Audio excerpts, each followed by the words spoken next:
He dodged me? No. What?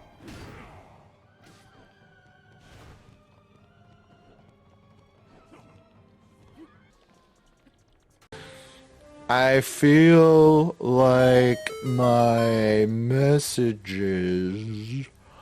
are going slow. Sorry, sitting up. I'm sitting up. James, you're supposed to be in bed. Sorry that you don't watch.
Welcome in. How's everybody doing tonight? Welcome to the stream. My name is Scott. I am the Born Again Gamer. Hey, Tanhand, welcome in. OG Chaplain, what's up? Welcome to the stream. How's everybody doing tonight? Welcome to our first week of alpha for 2025. We did do an alpha series. Hey, first time chatter. Sam, I am. Nice. Trumbleway, hi, good, awesome. Welcome in, guys. Another first time chatter. That's awesome. Welcome to the stream. Yeah, we did an alpha in 2024, and that went pretty awesome. We actually had one of our participants on alpha give his life to the Lord partway through the series. He went to church with his wife on Easter, and went up to the front of the church and dedicated his life to the Lord. So that was amazing to hear. Like that blew my mind. That was so cool. God is doing awesome things, so we're thankful for that. And I get some music on here. There we go. Little background music. Little background mood music in the background here just to make it feel cozy and welcoming. How's everybody's day and week going so far? It's Wednesday night. We're only halfway through the week, but thankful that I get to spend it here with you guys. Alpha Knights. Yep. I just got your text message there, chap. Sorry, yeah, no, I was at the fire hall helping the firefighters set up their computers for email. We're giving them all new emails, and I didn't get the email myself in my calendar right away until Monday, and then my boss was like, "Oh, by the way, did you know that we are going over to the fire hall to help the firefighters on Wednesday night to set up their emails?" I was like, "Ooh, Wednesday night's my first week of alpha," and I told him all about it, and he was like, "Oh," he's like, "Oh, that's fine, don't worry about it." Hey, Sleep with My Bible was first? I thought Blanco claimed first. Oh, he subscribed, Blanco. Nice. Thank you for the sub. I didn't. That's so funny. I saw it on the first thing there, and I saw first, and I assumed that that was a first redeem, but it was a sub. Well, thank you very much for the sub, and congrats, Kendra, for redeeming the first welcome in thing. Good job. Good job. Usually Serial Mouse or Blanco grabs those, so you got in there and snuck one through. Good job. We're gonna start the alpha video in a few minutes here. We're just on alpha nights. I like to just give 20 minutes or so just to like gather people in and welcome everybody and chat and see what everybody's been up to and how your days are going and how your weeks are going. I like to spread the wealth a little. Well, that's very nice of you. See, and last night, it wasn't last night. It was last night. Last night you said that you were a bad moderator, but look at that. You're showing people love and you're spreading the love. So, man, I think that's a good moderator. I think that makes you a great moderator. So we got a couple new first-time chatters, Sam I Am and Trumbleway. Like I said, welcome in. If you want to, if you feel comfortable, tell us a bit about yourself. Are you guys gamers? Do you Oh, it's Chap's wife. Oh, hey, how's it going? I won't out your real name because I actually remember it, and sometimes I don't remember those things, but I'll try to keep from doing that. Well, then I know about you. Are you a gamer? That's the one thing that maybe I don't know. I feel like maybe you've gamed a bit. Would you no? Just a straight up no. Okay, that's fair. That's fair. My wife would say she's also not a gamer, but she does have this game on her phone that she plays about 15 hours a day. Oh, a little WoW. Okay, I love WoW. I was actually thinking about installing WoW and getting back into it, and then I saw that one of the gentlemen that I met at the Reach conference in Orlando last year, he started playing the Star Wars Old Republic MMO recently again. He got back into it. I've never played it because when it came out, I didn't have a PC that I could play it on. And so for like 10 years, I've been like, used to be a gamer and will play occasionally now. Very cool, very cool. What kinds of things do you guys like to play? So I downloaded the Star Wars Old Republic and started playing it last week. And I was up way too late. I stayed up till almost 3 a.m. playing that thing, and I was like, oh no, not another one. Because when I first started playing WoW back like 15 years ago, I think it was, the very first night that I played World of Warcraft, I started it at like 8 p.m. and I played till almost 6 a.m. and then I had to go to work the next day, and that was very tough. But I was also young, so I got through fine. I was all right, but it's like the part of the problem was it was my coworkers that got me into it and my supervisor. So they were all playing with me. So that was a mess. I lost a good chunk of my life to World of Warcraft a couple decades ago.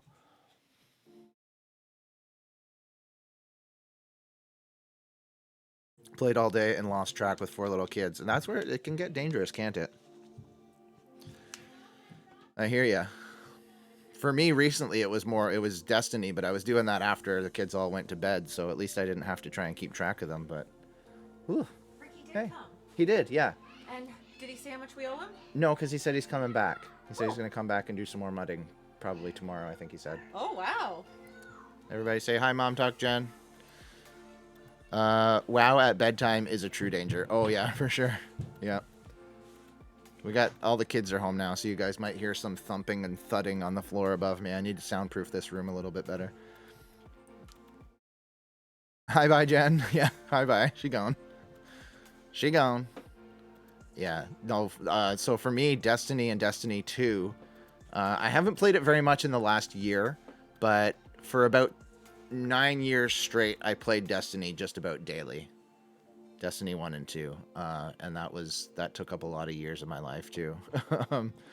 And it was around the middle of that time frame, so just Destiny 2 had been out for a couple years, and I was starting to recognize that I was gaming a little bit too much.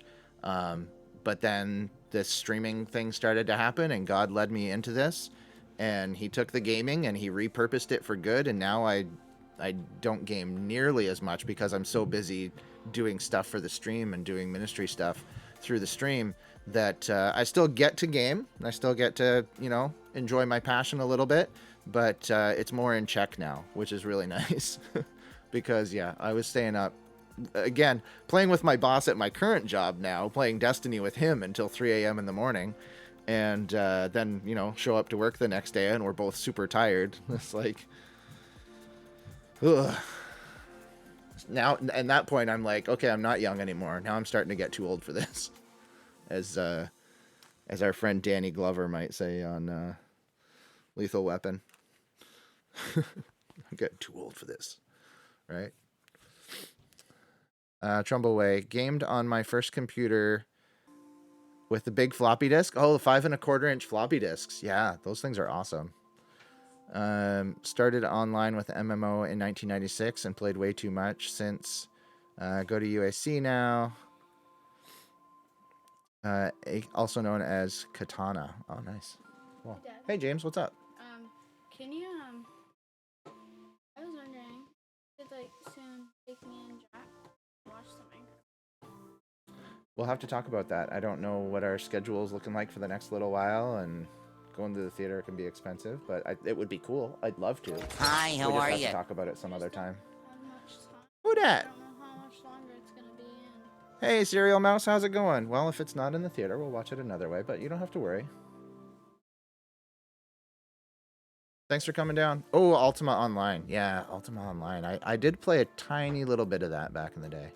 Serial Mouse, Proverbs 122 says, "How long, O simple ones, will you love simplicity, and scoffers delight in scoffing, and fools hate knowledge?" You know what? I love Proverbs. It's my favorite book of the Bible.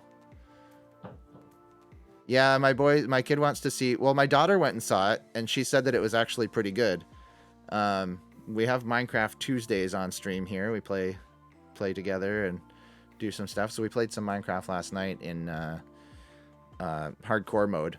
And Serial Mouse, by the way, I made it to 12 days. I'm almost at the end of the 12th day with no sign of slowing down. So I'm doing pretty good. I'm on my way to 100. We're gonna get there. I have a feeling it's gonna be fine. I have a feeling we're gonna get to 100 days.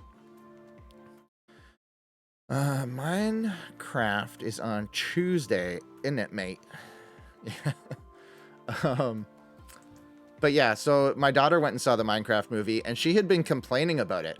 She thought the trailer made it look dumb. She didn't want anything to do with it. They kept making fun of, "I am Steve." They would say that and then laugh about it and be like, "Oh, it looks so stupid." And then she went and saw it, and she was like, "Actually, it was really, really good."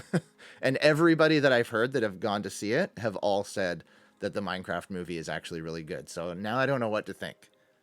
I wish it was more cartoony. I wish it wasn't live action. I wish they did Jack Black in the cartoon kind of mode that they have him in the game when you play the Minecraft movie, event. But I don't know.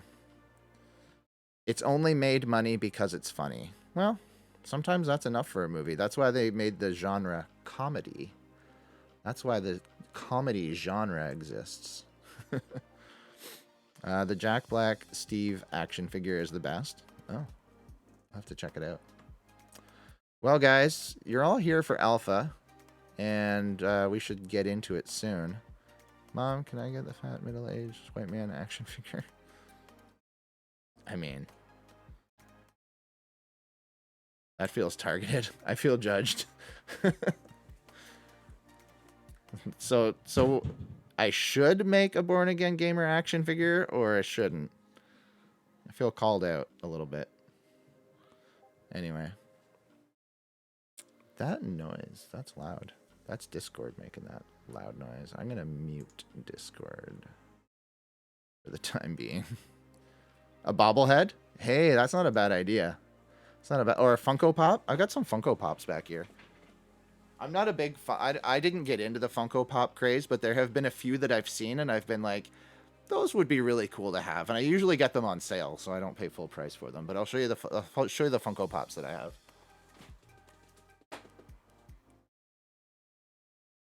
Oh, and my Prince Zuko.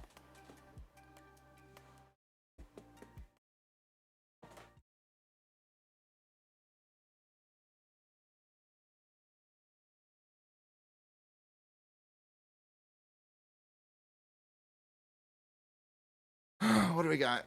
Zuko is amazing. Oh, totally favorite character, yeah. So this is my first Funko Pop. That's the first one I ever bought, I think. Can't remember. I only have 4. I don't have very many. But my favorite Pokemon, Charizard. Then we got crowd favorite office character, Mr.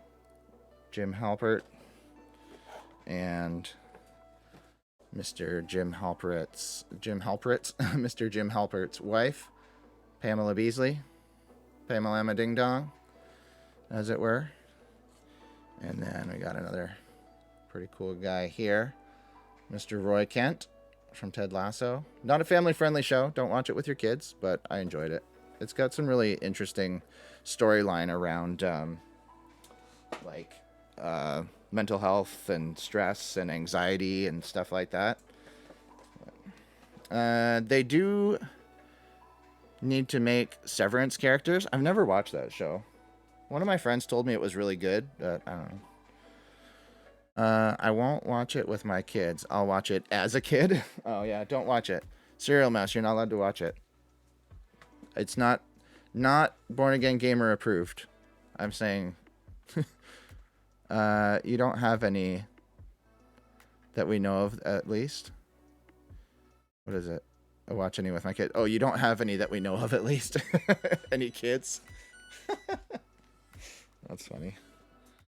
All right, so cool. Out of insulin. We'll fix that in a little bit.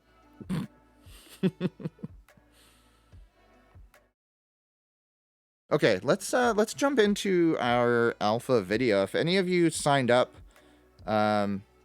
for the alpha series, I emailed out today the course materials, so there will be a sheet for chatting during our small talk time. Let me just make sure that I set up OG Chaplain here.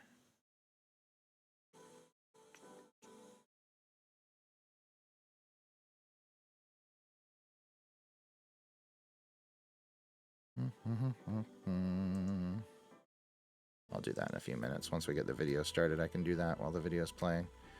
If anyone didn't get registered, please let us know and we can send that out. Yep. So yeah, you guys should have that. If you don't have it, let us know. We'll email it out to register. You can register at the link here, and then we can get your email address and we can send out those details to you. Or if Chaplain, if you have a link as well, I'll get you to send that in chat here once I add you as a mod, which I can't remember. I think I did, but I'll have to double check. Once we start the video, I'll check that out and I'll let you know. Other than that, welcome to Alpha Week 1. It should be just a great time. Did you want me to register? I'll probably only be able to join tonight. I mean, no. If tonight's the only night you can join, if you were able to make it a few other nights, then I might say yeah, register, and then we can kind of count you in our numbers when we talk about how many we had in the group. Um, but apart from that, no. If tonight's the only night, really, then I'll need the Zoom information. I didn't see it in the email. Yeah, the Zoom. We'll share the link for the Zoom channel after the video's done in the chat here, so you'll be able to click on that and join it. So without further ado, let's jump into the video here. Let me know how the volume is, guys, once I start it. If you need me to increase it or decrease it or whatever. And enjoy week 1 alpha. Is there more to life than this?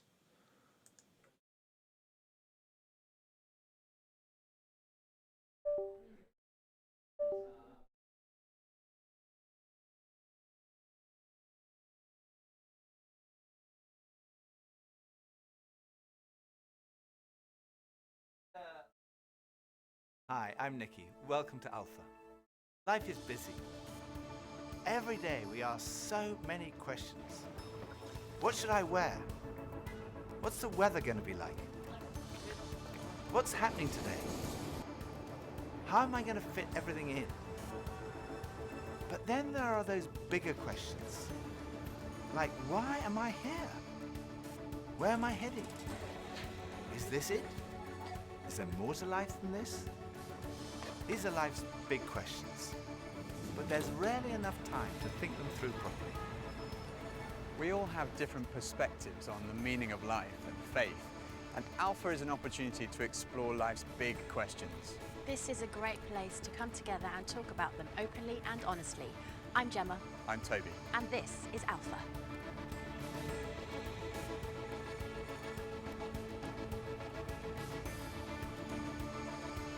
I go on Google. I definitely Google. I go on Wikipedia. Internet. I scroll through all the different answers, and then I try and combine it, and then make my own kind of like cornerstone. Or smart friends. I don't ask big life questions. It's too hard to answer. Google or my grandmother. I meditate or I read. When I have a big life questions, I probably go to my family. I haven't really had any mess with it. To my mom or my dad, basically. My mom and my dad, maybe my grand. I get most of my answers from the library in any section there because I don't really trust the people that I'm around. The key is always to yourself. You gotta figure some things out for yourself. If I'm confused, I go to him first. And he confuses me more. But when it's something more personal, I try to find it within myself first. Friends of mine told me that the first night they came to Alpha, they sat in their car for half an hour waiting and watching people going in. And eventually when they'd seen enough normal looking people going in, they thought they'd give it a try. And one thing that might be going through your mind is, am I going to be the only one there who doesn't believe all this stuff, who's not a Christian, that doesn't go to church? Well, if that's you, then you're in the right place. Alpha is designed for people who wouldn't call themselves Christians or who are not regular churchgoers. It might feel a bit strange to be discussing life and faith with people that you've never met before. But the best thing about Alpha is often the great friendships that are formed over the weeks. For much of my life, I was not remotely interested in Christianity. In fact, I don't think I'd ever come to something like Alpha. I was not brought up as a Christian. My father was a secular Jew. He was an agnostic, and my mother didn't go to church, and I had no interest at all in Christianity. First of all, I just thought it was so boring. Everything to me about church, Christianity, religion was just dull and dreary, and it kind of made me feel a little bit guilty. I didn't know why, but I just didn't want to have anything to do with it. And I also thought it was untrue. I thought I'd sort of thought it through, and I'd come up with these intellectual objections, and I called myself, very pretentiously, I called myself a logical determinist. And I quite enjoyed arguing with people who called themselves Christians. And at university, I had a bit of a reputation for being an argumentative atheist. And I also thought it was irrelevant to my life. I couldn't see how someone who'd lived 2,000 years ago, 2,000 miles away, could have any relevance to my life today. It just seemed outdated and irrelevant. But at the same time, looking back now, I would say something was missing. I say that because I don't think I was living in the moment. I was always looking forward to the next thing in life. So when I was at school, I was thinking, when I finish my exams, maybe that will be when I'm going to really start to enjoy life. I finished my exams, and then after about 3 weeks, I started to think there's got to be more to life than this. And I thought, well, maybe when I've left school, that will be what life's all about. And then I left school, and after about 3 weeks, I started to think, there's got to be more to life than this. I thought, well, maybe the answer is to get a girlfriend. And somehow, I don't know how I managed it, but I managed to find a girlfriend. Again, after about 3 weeks, I started to think, there's got to be more to life than this. And basically, there was something missing. I was longing for more. The actor Jim Carrey once said, "I wish everyone could get rich and famous and have everything they've ever dreamed of, so they would know that's not the answer." Some people dream of having their name in lights, of fame and fortune. Some people dream of finding happiness through relationships, careers, money, whatever it may be. But do you ever get that niggly feeling that, as good as those things are, there must be more to life? Yeah, all too often life just doesn't turn out the way we think it should. And even when it does and we achieve our wildest dreams, it's somehow never quite enough. It just doesn't satisfy. It's like there's something missing. Jesus said, "I am the bread of life." In other words, I'm the one who fulfills the longing that's deep inside every human heart. Jesus claimed to be the one person who can satisfy that spiritual hunger. Freddie Mercury, the lead singer of the rock group Queen, had amassed a huge fortune and attracted millions of fans. But he admitted in an interview shortly before his death that he was desperately lonely. He said this, "You can have everything in the world and still be the loneliest man, and that's the most bitter type of loneliness. Success has brought me world idolization and millions of pounds, but it's prevented me from having the one thing we all need, a loving, ongoing relationship." Ultimately, there's only one relationship that is totally loving and goes on forever, and that's a relationship with God. And Jesus said, "I am the way to that relationship." Jesus said, "I am the way, the truth, and the life."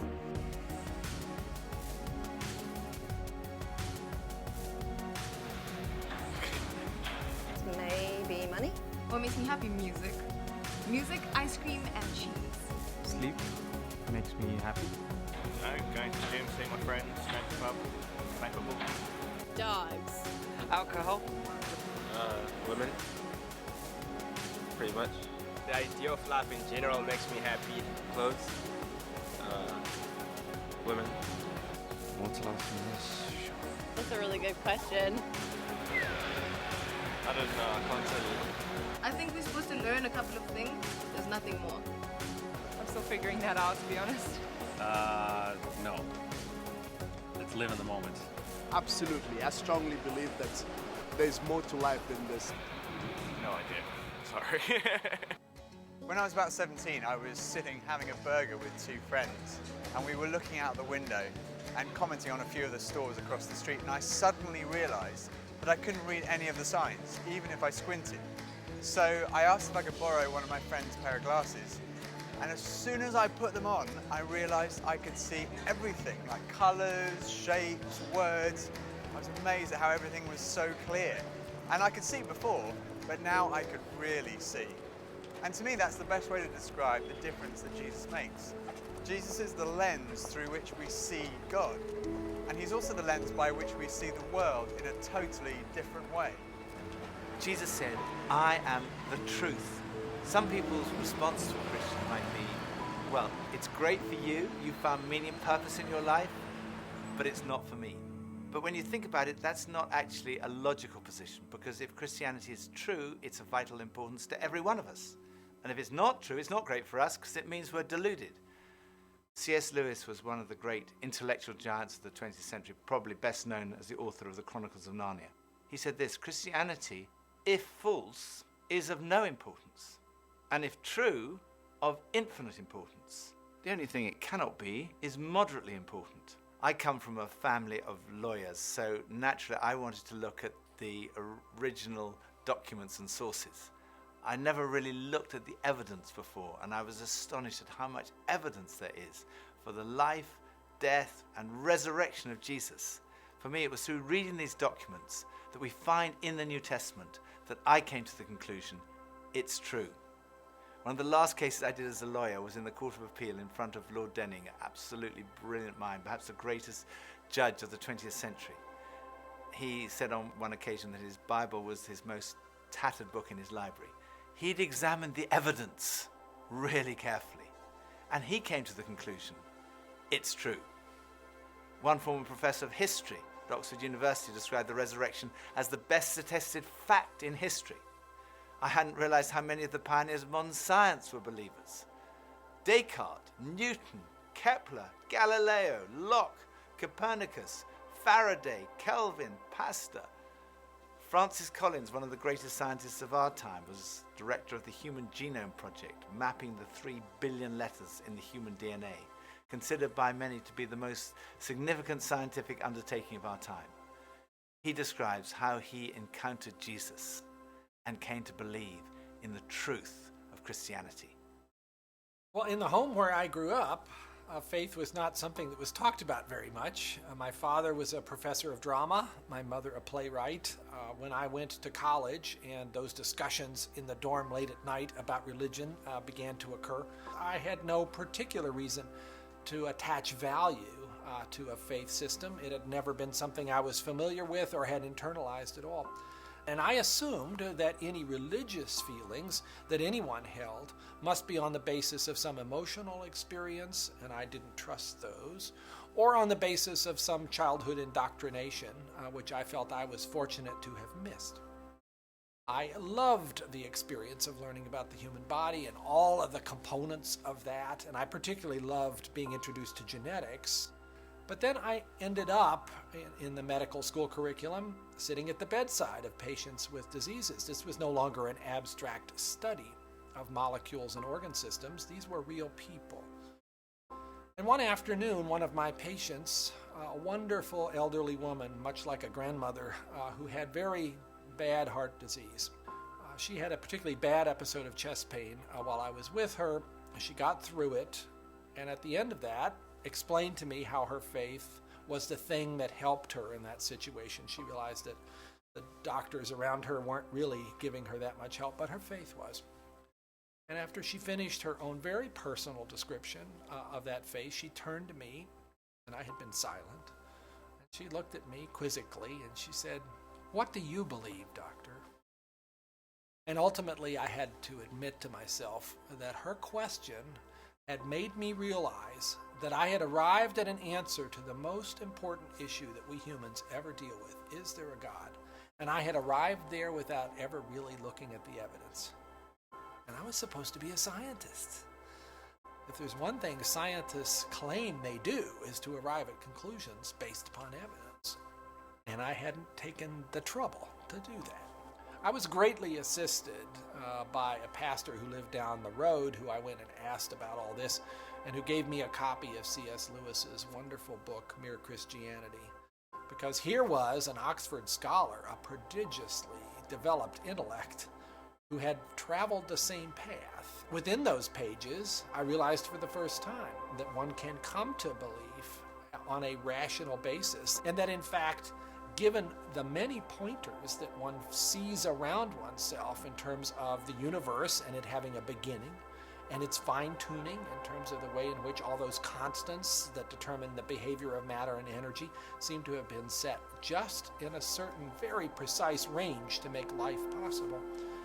And many other things, including my beloved mathematics and why they actually work anyway to describe the universe, something that makes you think the Creator must have been a mathematician. That brought me then to the person of Jesus Christ as a person who was historically extremely well documented. That was news to me. I thought Christ was as much myth as history, and I realized after reading more about it, this was a historical figure upon which we have a great deal of evidence for his existence and his teachings, and even his rising from the dead in a literal way. That day at my patient's bedside started a journey for me, a journey that I was reluctant to begin, but I felt I needed to, a journey that I thought would result in strengthening my atheism, but to my surprise, resulted in my conversion. There's a difference between knowing facts about someone and really knowing them personally.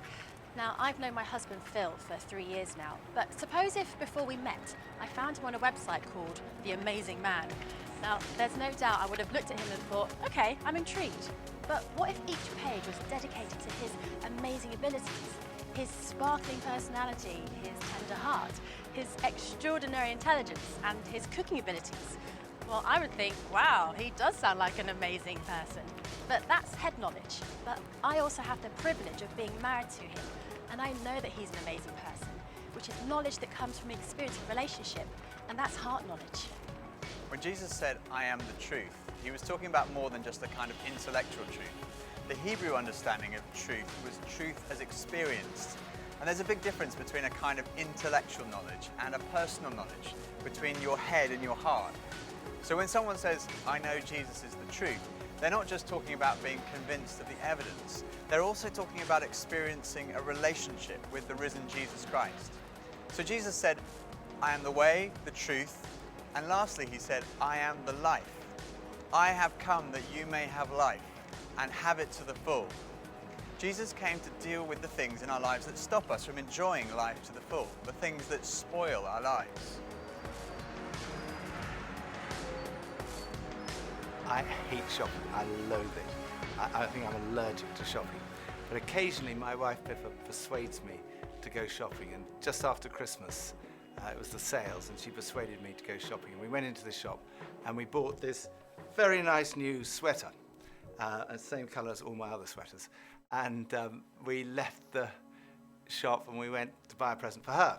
And we went into this ghastly shop. It was so crowded. It was unbelievable. And even Pippa had had enough and she said, okay, we're leaving. So we went to leave. And as we left, the security alarm went off. And the security guys moved in very quickly and they stopped us all from leaving. And like the crowd that was trying to leave was stopped, and the crowd that was trying to come in was stopped. And we were there right in the middle. The 6 of us who were going through the security at that one time were all taken off and sectioned off from all the rest. And they wanted to see which one of the 6 of us had set off the alarm. So they sent one of them through, and that was fine. They obviously hadn't set it off. Then they sent the next one through. They obviously hadn't set it off. Then the 3rd, then the 4th.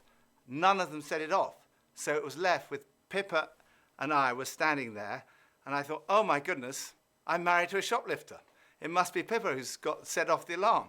So they sent her through, and she didn't set it off. So I thought, oh my goodness, I've obviously got something. Someone must have planted something on me. I'm going to be arrested. I'm going to be sent to prison. All the crowd were watching, both sides. They were just watching this criminal who'd been caught going through. So they went through, and as I went through, the alarm went off. They took me to the side. They opened up my rucksack on my back, and there they found this sweater from the other shop with the tag still on it. I felt so guilty. That was like false guilt. I also sometimes experience true feelings of guilt because I do things that are not right, that are not good. And this is the wonderful news that God loves you and he loves me. God came in the person of his Son, Jesus Christ, to die for you and for me. And on the cross, he took all of your guilt, all of my guilt, everything you've ever done wrong, everything I've ever done wrong, said wrong, thought wrong, and he died in our place in order that we could be forgiven. And forgiveness, C.S. Lewis said, it's like a recording of our life wiped completely clean. And when we receive that forgiveness, we find life, and life in all its fullness. And that's what Jesus wants for you and for me. Life in all its fullness. Life at its very, very best. I think for so many years, I always just strived to be strong in myself. And it was as if that all I needed was me and my buddies and, we'd be like invincible. But the truth is, none of us are. And I don't want to do this thing called life. I don't want to do it on my own. And it kind of feels like my longing for this light inside is now stronger than my fear of what others might think. And people often ask, well, doesn't that make faith like a crutch? And, well, maybe, but, what does a crutch do? a crutch helps you stand and it makes you stronger. And in that case, you know, sure, I need a bit of that. But especially when it's so much more than that. When this faith inside is also like a backbone, helping me stand tall and helping me be strong when I'm really up against it, facing those odds, whether it's on a mountain or stuck in some jungle or just dealing with the storms, you know, with the storms of life. Sure, I need it, I need that. But at heart, my Christian faith says that I'm known to Christ. Bought at a price, blessed with light. Faith says that we're loved, regardless of our mess, regardless of how many times we fall down, and that Jesus somehow picks me up. And sure, you know, I'll reach out to that. Why wouldn't I? I used to think Christianity was boring, untrue, and irrelevant. But when I read about Jesus, I realized he was anything but. Jesus said he's the way to God. He's the one who brings meaning and purpose to your life. He said he's the truth. He said he's the life. The true fulfillment is found in a relationship with God through him. Alpha is a place where you can be yourself. You can say what you think and challenge everything.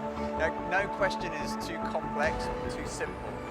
And what your point of view is as important as anyone else's. And over the weeks ahead, we are going on a journey together, an adventure to explore the questions of life, faith, and meaning. Think of it this way.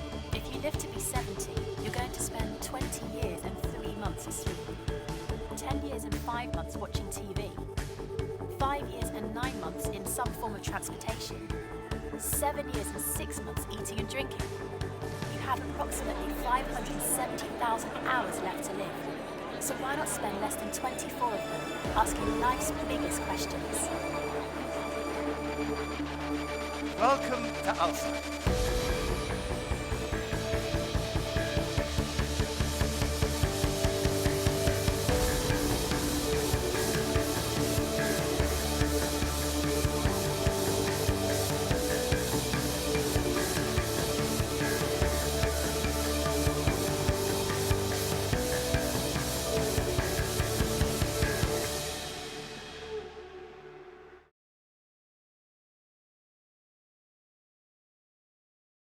All right. Good first episode. I've seen this series 3 or 4 times now. This might be my 4th time through the Alpha series, but it's always so cool just to hear the perspectives, the way that they put things, the testimonies from the guys. It's such a cool series. It's very educational, even for someone like myself. I would have called myself a Christian all my life. I was raised in church as a kid, all the way till when I was a teenager. I went up to the front of a service to give my life to the Lord. Now into adulthood, where I'm still discovering how my life can be when I continue to give over all of it to God. Maybe not all of it I have yet. I don't know. You know, there's still probably more things that I'll discover as I grow and as I get older that I can give to God. But there's definitely more to life than just kind of like living for yourself and, you know, being, you know, trying to search for meaning in the things that don't really hold a lot of meaning. So we're going to break out now into our small groups. I just need to set my permissions for our Discord small group to be public so everybody can see it. And then I will send out the link here on the screen. You'll see it momentarily. Give me just 1 second. And then we'll jump into that group for our small group discussion on Discord. And Serial Mouse, you're going to head to bed. Thanks for being here with us, sir. I appreciate you hanging with us. And we're going to say people can view, connect, and speak in the channel. Since I'm not part of Alpha, I mean, you can be a part of Alpha.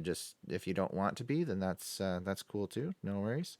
Let me just copy the link for our channel.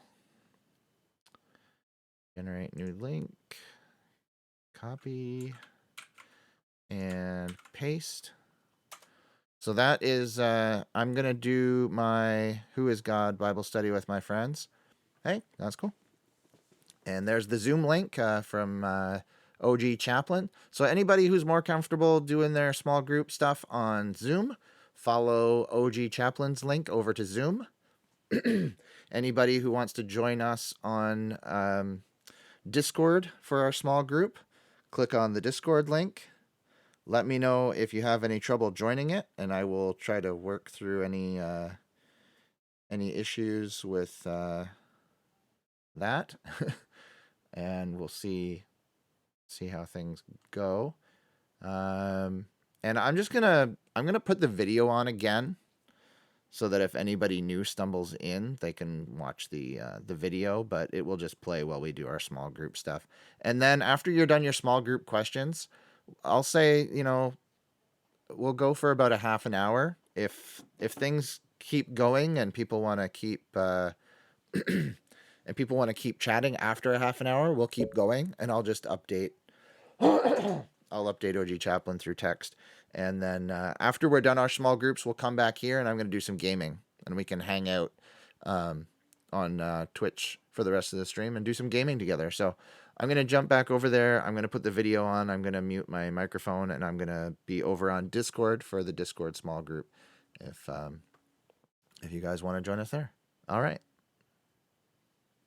Breakout.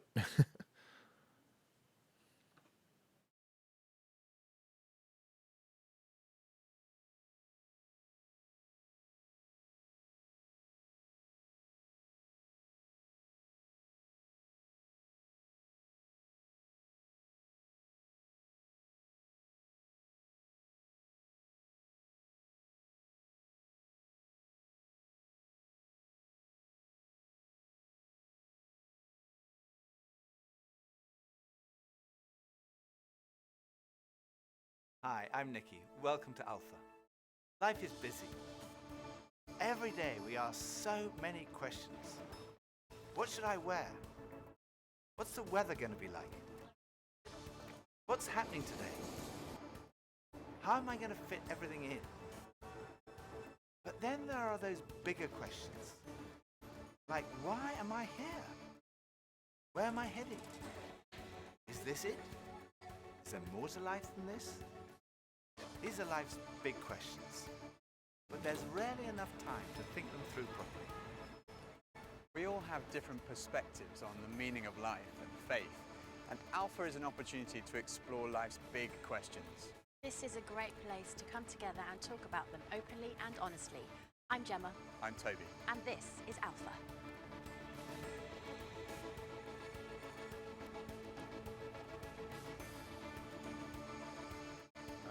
I go on Google. I definitely Google. I go on Wikipedia. Internet. I scroll through all the different answers, and then I try and combine it, and then make my own kind of cornerstone. Or my friends. I don't ask big life questions. It's too hard to answer. Google or my grandmother. I meditate or I read. When I have a big life questions, I probably go to my family. I haven't really had any messing with My mom or my dad, basically. My mom or my dad, maybe my grand. I get most of my answers from the library in any section there because I don't really trust the people I'm around. The key is always to yourself. You gotta figure something out for yourself. If I'm confused, I go to him. And he confuses me more. But when it's something more personal, I try to find it within myself. Friends of mine told me that the first night they came to Alpha, they sat in their car for half an hour waiting and watching people going in. And eventually when they'd seen enough normal looking people going in, they thought they'd give it a try. And one thing that might be going through your mind is, am I going to be the only one there who doesn't believe all this stuff, who's not a Christian, that doesn't go to church? Well, if that's you, then you're in the right place. Alpha is designed for people who wouldn't call themselves Christians or who are not regular churchgoers. It might feel a bit strange to be discussing life and faith with people that you've never met before. But the best thing about Alpha is often the great friendships that are formed over the weeks. For much of my life, I was not remotely interested in Christianity. In fact, I don't think I'd ever come to something like Alpha. I was not brought up as a Christian. My father was a secular Jew. He was Gnostic. and my mother didn't go to church, and I had no interest at all in Christianity. First of all, I just thought it was so boring. Everything to me about church, Christianity, religion, dull and dreary. And it kind of feel a little bit guilty. I didn't know why, but I just didn't want to have anything to do with it. And I also thought it was untrue. I thought I'd sort of thought it through, and I'd come up with these intellectual objections. I call myself, very pretentiously, I call myself a logical determinist. I quite enjoyed arguing with those Christians. At university, I had a bit of a reputation for being an argumentative. And I also thought it was irrelevant to my life. I couldn't see how someone who'd lived 2,000 years ago, 2,000 miles away, had any relevance to my life today. It just seemed outdated and irrelevant. But at the same time, looking back now, I would say something was... I say that because I don't think I was living in the moment.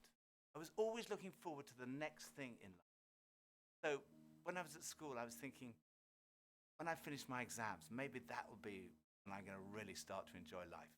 I finished my exams, and then after about 3 weeks, I started to think there's got to be more to life than this. And I thought, well, maybe when I've left school, that will be what life's all about. Then I left school, and after about 3 weeks, I started to think, there's got to be more to life. Maybe the answer is to get a girlfriend. Somehow, I don't know how I managed it, but I managed to find a girlfriend. And after about 3 weeks, I started to think, there's got to be more to life than this. And basically, there was something missing. I was longing for more. The actor Jim Carrey once said, "I wish everyone could get rich and famous and have everything they've ever dreamed of. They would know that's not the answer." Some people dream of having their name in lights, of fame and fortune. Some people dream of finding happiness through relationships, careers, money, whatever it may be. But do you ever get that niggly feeling that as good as those things are, there must be more to life? Yeah, all too often life just doesn't turn out the way we think it should. And even when it does and we achieve our wildest dreams, it's somehow never quite enough.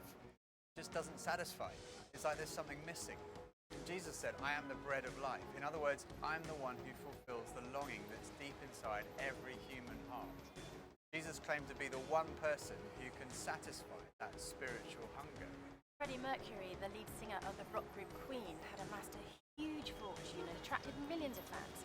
But he admitted in an interview shortly before his death that he was desperately lonely.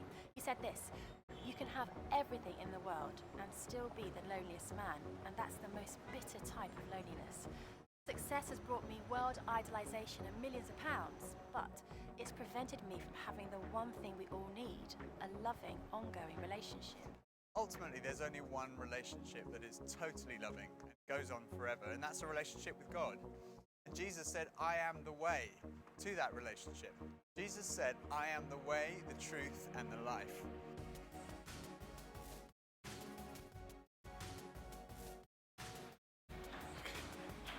Maybe money?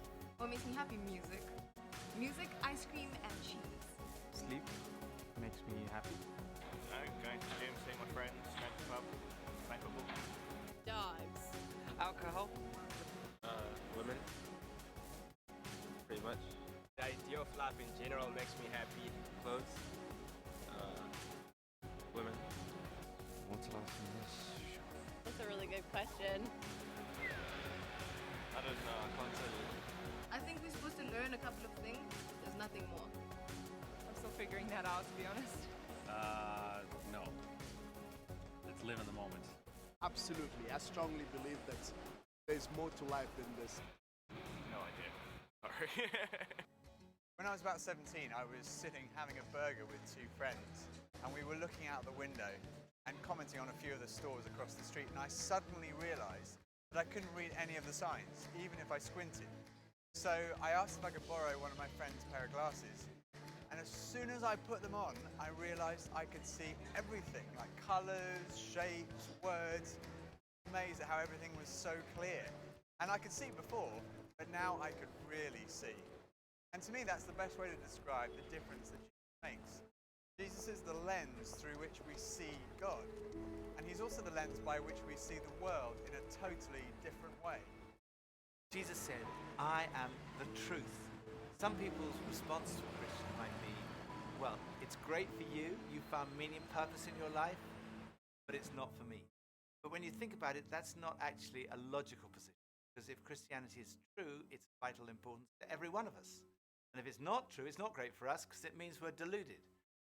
C.S. Lewis was one of the great intellectual giants of the 20th century, probably best known as the author of the Chronicles of Narnia. He said this: Christianity, if false, is of no importance, and if true, of infinite importance. The only thing it cannot be is moderately important. I come from a family of lawyers, so naturally I wanted to look at the original documents and sources. I never really looked at the evidence before, and I was astonished at how much evidence there is. The life, death, and resurrection of Jesus. For me, it was through reading these documents we find in the New Testament that I came to the conclusion it's true. One of the last cases I did as a lawyer was in the Court of Appeal in front of Lord Denning, an absolutely brilliant mind, perhaps the greatest judge of the 20th century. He said on one occasion that his Bible was his most tattered book in his library. He'd examined the evidence really carefully, and he came to the conclusion it's true. One former professor of history at Oxford University described the resurrection as the best attested fact in history. I hadn't realized how many of the pioneers of modern science were believers. Descartes, Newton, Kepler, Galileo, Locke, Copernicus, Faraday, Kelvin, Pasteur. Francis Collins, one of the greatest scientists of our time, was director of the Human Genome Project, mapping the 3 billion letters, considered by many to be the most significant scientific undertaking of our time. He describes how he encountered Jesus and came to believe truth, Christianity. Well, in the home where I grew up, faith was not something that was talked about very much. My father was a professor of drama, my mother a playwright. I went to college, and those discussions in the dorm late at night about religion, I had no particular reason to attach value to the faith system. It had never been something I was familiar with or had internalized at all. And I assumed that any religious feelings that anyone held must be on the basis of some emotional experience, and I didn't trust them.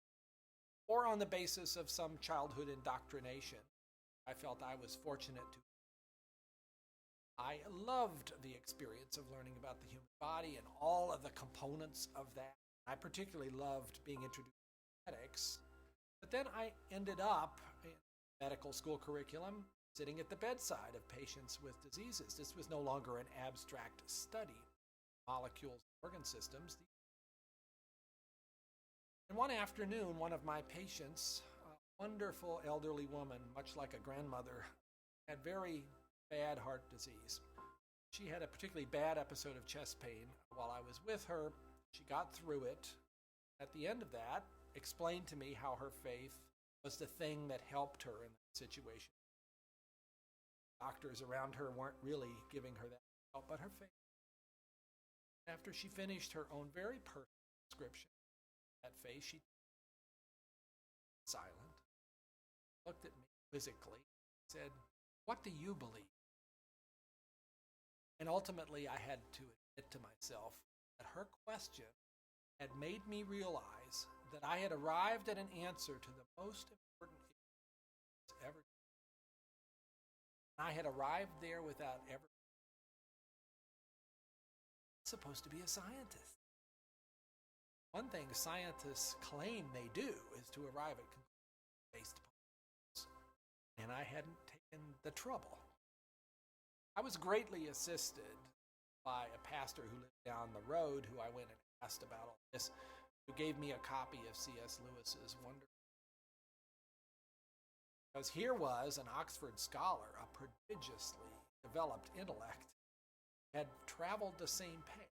Within those pages, I realized for the first time that one can come to believe on a rational basis, and that in fact, given the many pointers that one sees around oneself in terms of the universe and it having a beginning, and its fine-tuning, the way in which all those constants that determine the behavior of matter and energy seem to have been set just in a certain very precise range to make life possible, and many other things, including my beloved mathematics and why they actually work anyway.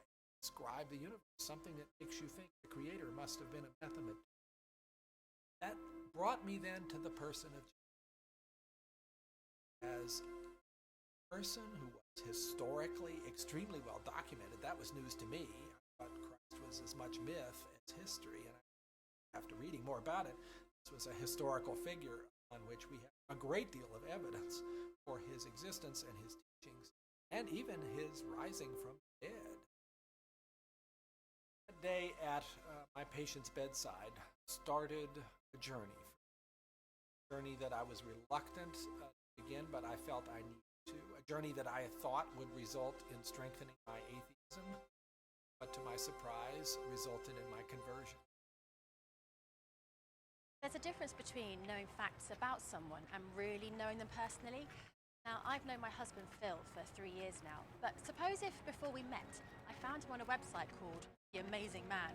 Now, there's no doubt I would have looked at him and thought, okay, I'm intrigued. But what if each page was dedicated to his amazing abilities, his sparkling personality, his tender heart, his extraordinary intelligence, and his cooking abilities? Well, I would think, wow, he does sound like an amazing person. But that's head knowledge. But I also have the privilege of being married to him, and I know that he's an amazing person.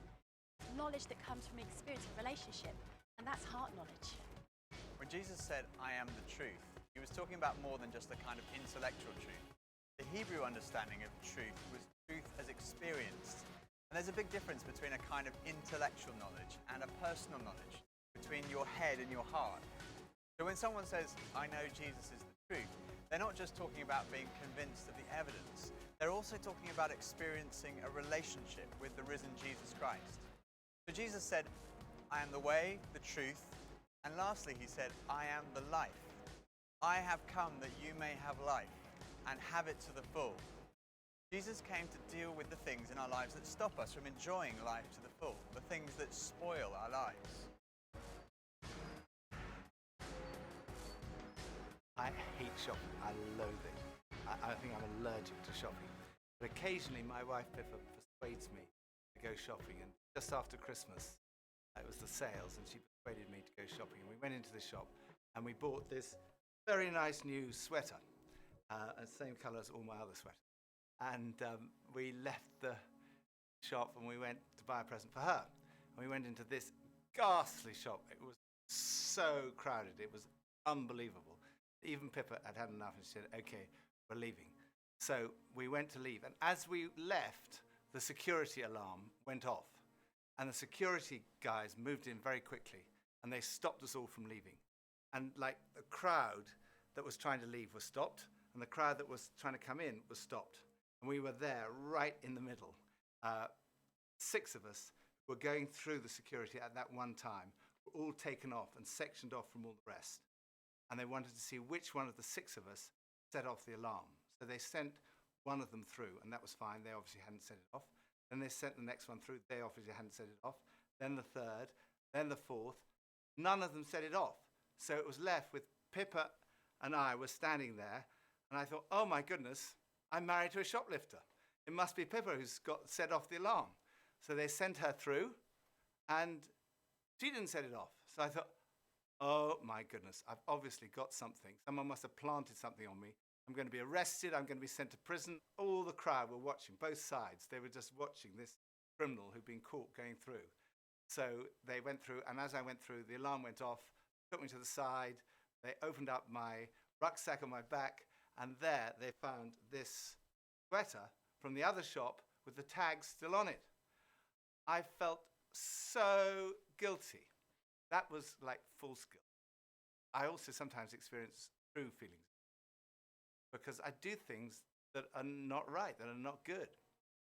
And this is the wonderful news that God loves you and he loves me. God came in the person of his Son, Jesus Christ, to die for you and for me. And on the cross, he took all of your guilt, all of my guilt, everything you've ever done wrong, everything I've ever done wrong, said wrong, thought wrong, and he died in our place in order that we could be forgiven. Forgiveness, C.S. Lewis said, it's like a recording of our life, wiped completely clean. And when we receive that forgiveness, we find life, and life in all its. That's what Jesus wants for you and for me. Life in all its. Life at its very, very best. I think for so many years, I strive to be strong in myself. If all I needed was me and my buddies and, we'd be like invincible. But the truth is, none of us are. And I don't want to do this thing called life. I don't want to do it on my own. And it kind of feels like my longing for this light inside is now stronger than my fear of what others might think.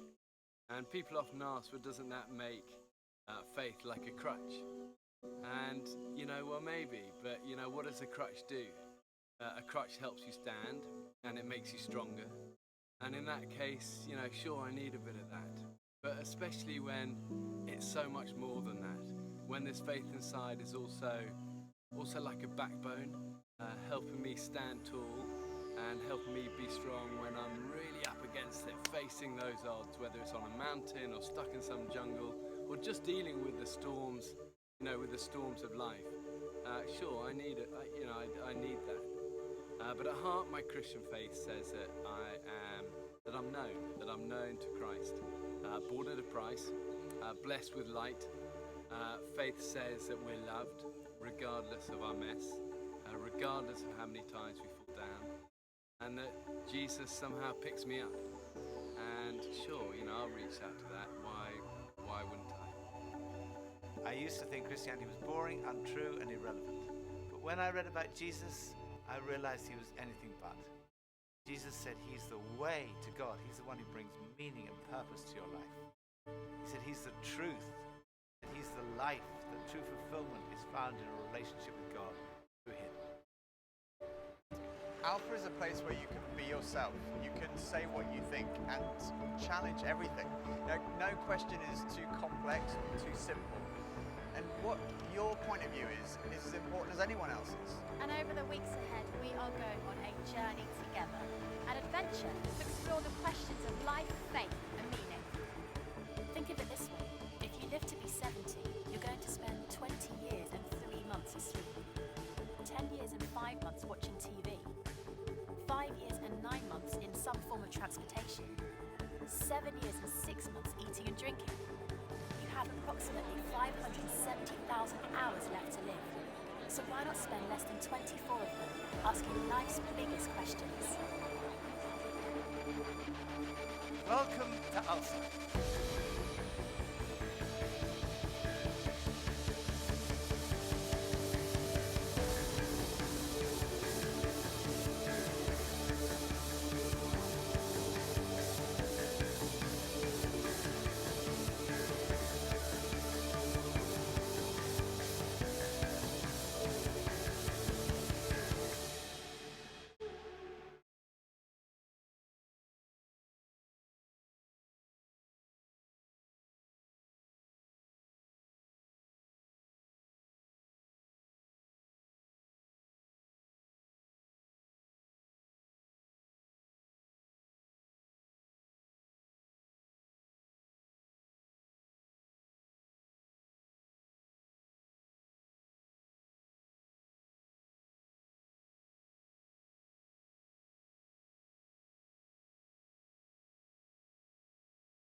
Okay. Welcome back. I hope you guys all enjoyed the small group questions and discussion and meeting everybody. I appreciate y'all coming out. And no, Sonic, we didn't last year. We didn't do music on the Alpha nights, to try not to get too far in behind the scenes. They recommend for the first, like, I don't know if it's like the first 6 weeks or something like that. Alpha recommends not doing like a mid video prayer time or like worship music time for at least the first little while, until any new people who aren't familiar with, the faith kind of get their feet wet and kind of learn some stuff. So for the first little while, I mean, I'll still pray at the end of stream, but for Alpha nights on Wednesdays, we won't do music right after the small group time. But we are now, actually, I should have uploaded it last night. We are going into our 5 streams a week era. So I've had a chat with some of you guys. I've had a chat with my wife, and we've kind of gone over things, and I've made the decision to switch up the schedule.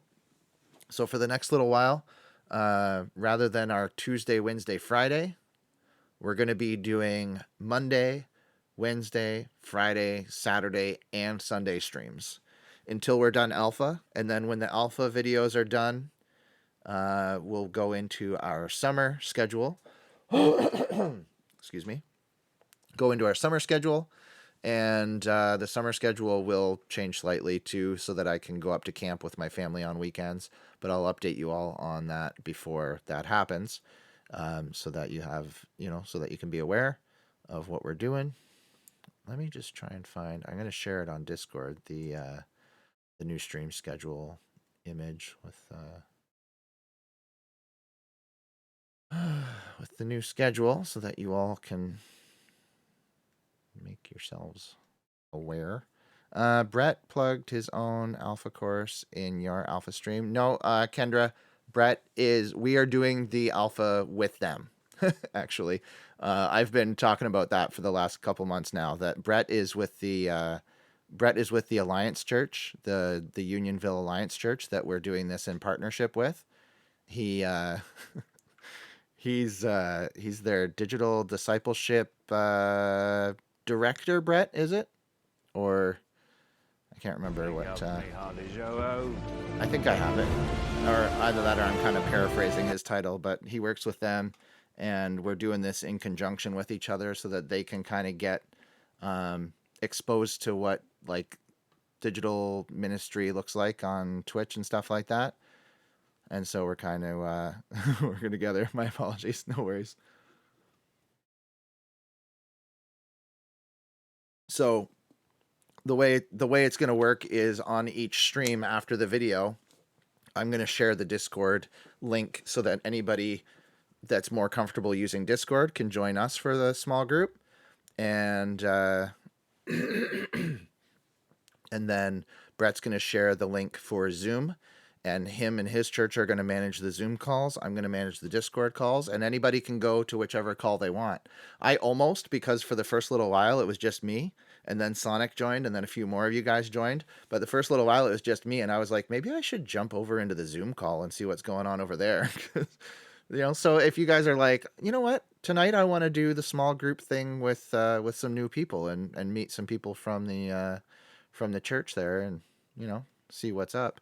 That would be fine. I'd be fine with that if you guys want to do that, or whatever you choose. But yeah, we're working together on it, and like throughout the time we're gonna have some meetings together and talk about how it's going, and kind of talk with them and see how their experience is going, and just work together trying to push forward the kingdom, or I don't know how you would say it. John says That John K. I really appreciate you organizing this. This is all really new to me. Hey, no, thank you for joining us. I'm just trying to listen to what God's telling me to do, and we started this stream about 5 years ago. We're going to be 5 years in October, I think, on doing live streams. I started doing videos and making content in like February of 2020, so that was 5 years in February. But the actual live streaming anniversary is going to be in October. But it's been a while. It's been a journey. It has certainly been interesting. I was thinking I might play Stardew Valley tonight. I haven't played that in a really long time, but it is a super fun game. So let me turn on my Nintendo here and see if I have Stardew installed. And if I don't, I'm sure it's not that big of a download, so we can get it installed.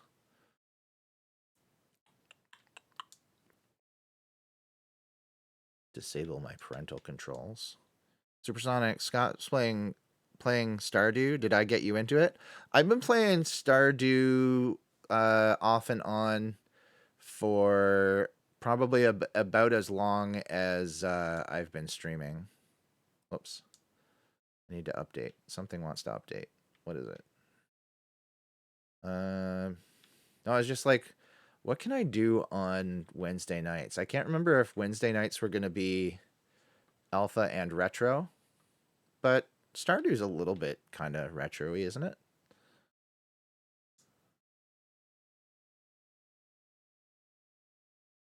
Maybe? I don't know. Got a bot trying to send us some messages. The software is currently not on this console. Please re-download if the software was originally on a micro SD card. So I'm going to hit download. And then, you know what? Since it's not installed, maybe we'll do some retro gaming. Maybe we'll go see what's on the Game Boy Advance to play around with. Capital I and lowercase L. Is that what you're saying? Gets you confused? I don't know the difference between what you just typed, so you're not the only one that's confused. Or are you saying I and I? You and you gets you confused? Let's see. You guys probably want to see the screen here. It's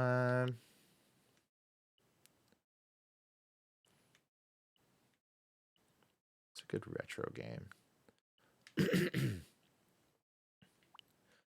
Originally, I had said that what I would like to do maybe is like all games from like before the year 2000. F-Zero? You want to see some F-Zero action? Do you mind if I play the original F-Zero instead of the Game Boy Advance one? Do you have a preference? If you want to see the Game Boy Advance one, I can do that, but I'm a lot more used to the Super Nintendo version.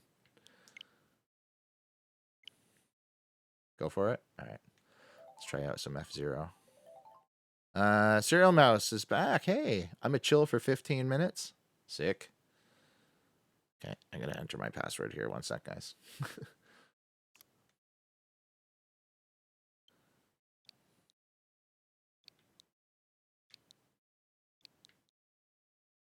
Not that I don't trust you guys, but somebody could come along and watch the VOD, and then they'd get my password, and then I'd really be in trouble.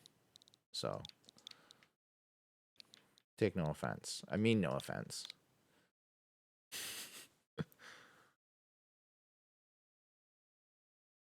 Did my password work? Hey, my password worked. Okay, we want to download the Super Nintendo emulator thing. Where is it?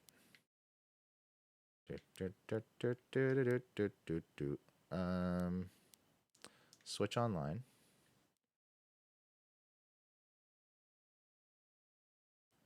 Maybe I'll just search. Can I go back a screen? Just search. No, don't close it. How do I go back? Main page. Main page?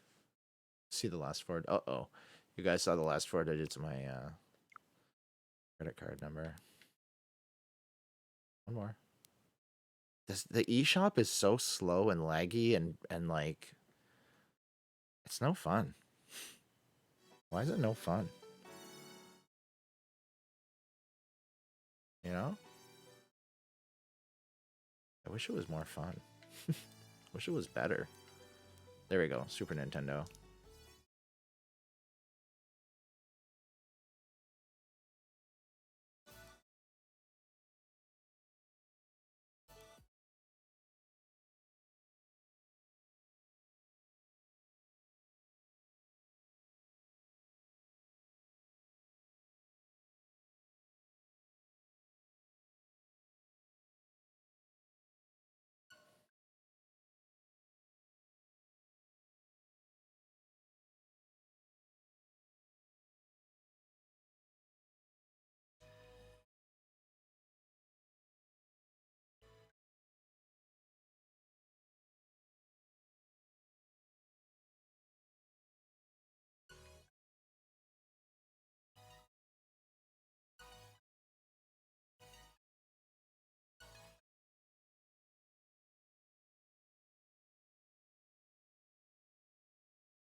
So, what do we got going on? Oh, I need to exit this software? And then will the Super Nintendo software download?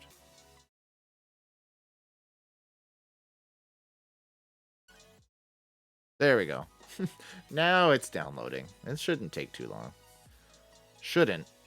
I have fiber, but that's why I just bought a 100-foot Ethernet cable to run from my router down to the basement. There we go. 4 minutes? Oh, that's tons. That's tons of time. So how's everybody feeling about that alpha video? You guys looking forward to next week? We'll get together, do week 2. What was week 2 called?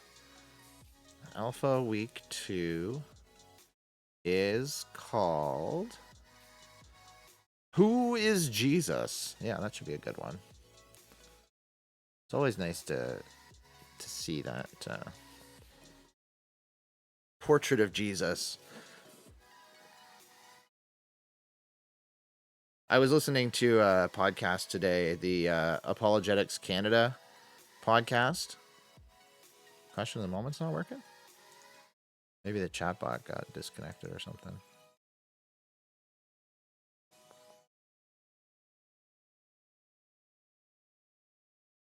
Yeah, chatbot got disconnected. One sec. I'll reconnect it here.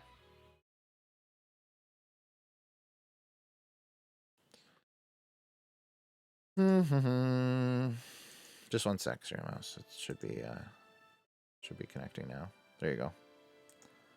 Now that should work. My bad. I thought I checked it before stream, but maybe the key that it generates like a big long unique like encrypted key that you have to copy and paste onto the Twitch website. So now it should work. Then the key expires every once in a while, and you have to reconnect the bot to the chat. What was I saying? Oh, listening to the Apologetics Canada podcast today. Thank you, Sonic, for the hydrate.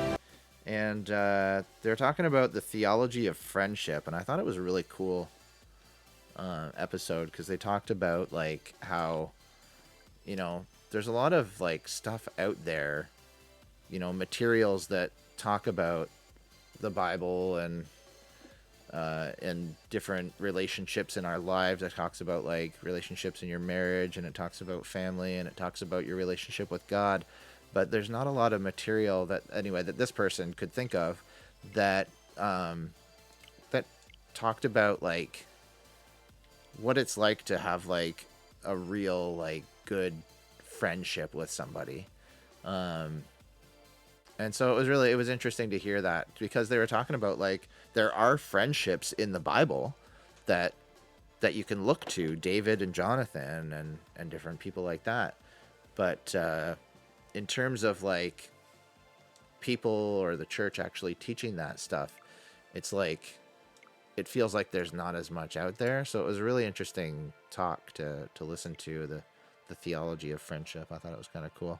What was your favorite part of today? I'll say my second favorite part. My favorite part includes committing war crimes, felonies, crimes against humanity.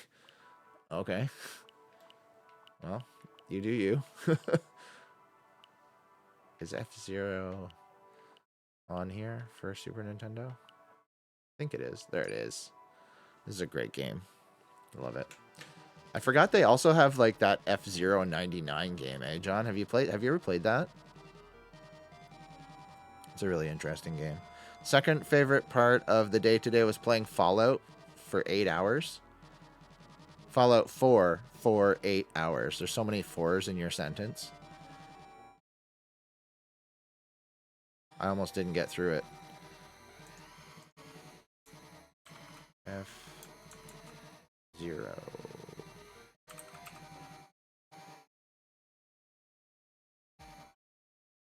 Done. Not that I remember. I remember playing this game on N64. My family got a Super Nintendo pretty early on in the Super Nintendo life cycle, and I played this a lot on the Super Nintendo. I loved it. It's a sweet game. I'm not much for racing games, but Mario Kart World looks interesting. Yeah, it does actually. That's pretty good. Okay, so I didn't get started off the hop because I pressed the wrong button. I forgot which button to press. So if you pull the D-pad, you can do a bit of a sharper turn because you can make your car tilt a little bit.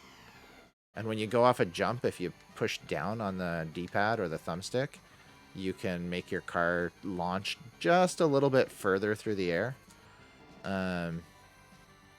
Get a little bit of extra hang time. We can still come in first place.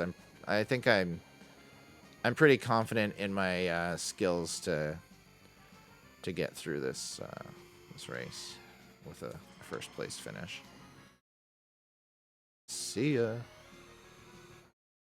And then each time you do a lap, you also get a boost. You see the little S in the corner underneath my life counter. I got 2 lives and 1 boost. And I think select sends you your boost, although it's not working.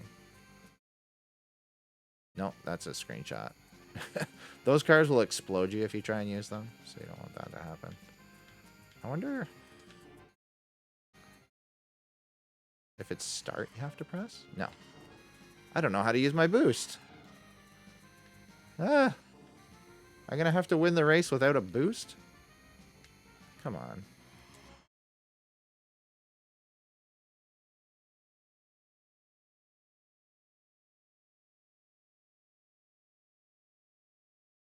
Kendra says, yes, you do need to touch grass, Serial Mouse. I'm thinking of buying Roller Coaster Tycoon for Switch. Another streamer I watch plays it, and it looks fun. But he plays it on PC. You know what? I grew up playing a game called Theme Park. Mac theme. It was on the Mac. My uncle had a Macintosh when I was a kid. And when I didn't have much of a gaming computer. And it was Mac Theme Park by Bullfrog. And I played that for hours, designing theme parks and buying rides and trying to figure out how to set the like the price of like French fries and pop so that people would actually buy it. When was the last time you touched grass? Theme park was the jam? Yeah, for sure, right? Okay, so select is select. Yeah, I'm pretty sure I pressed it, but it didn't use my boost. Cursor. Press for applause. Online play only. What?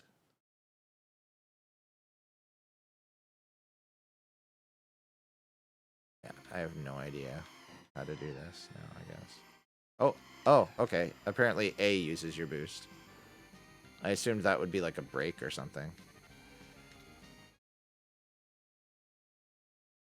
Well, now I gotta use them all up real fast because I'm at the end of the race and...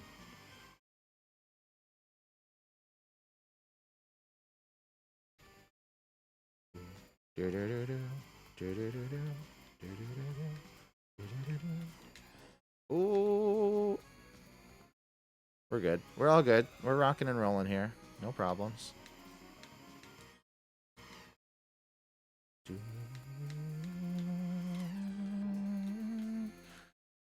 Survey! Hey! Thanks, John, for doing the survey command there. Yeah, I mean, the survey's for anybody. This is your first stream. It would be cool to see, like, your answers for the survey on the first stream, and then, like, you know, 6 months from now or a year from now or something like that. See if your opinion changes on anything. But you don't have to do it either. That's cool. Like, if you don't feel like you know enough about us or whatever, that's fine. Everything feels really quiet in my headphones. I wonder if I accidentally, like, pushed the volume knob down on my headphones. Nope.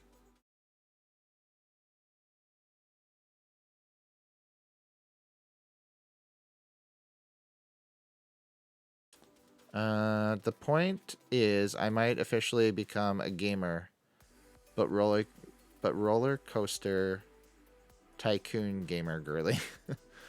Hey, that's fair. It's a game. Don't let anybody tell you, if you play a game, don't let people tell you it's not a game. Even if it's like solitaire on your phone or something, like, if you want to play that and you want to call yourself a gamer, people could mind their own business. They could try that. You know? Be a gamer. It's fun. And relaxing. Most of the time. Unless you're playing Destiny.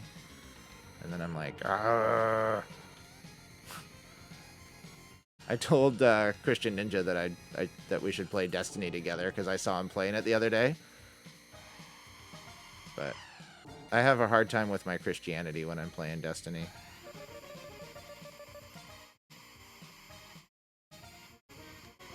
I'm just joking. I don't, but, you know, it seemed like a funny thing to say at the time.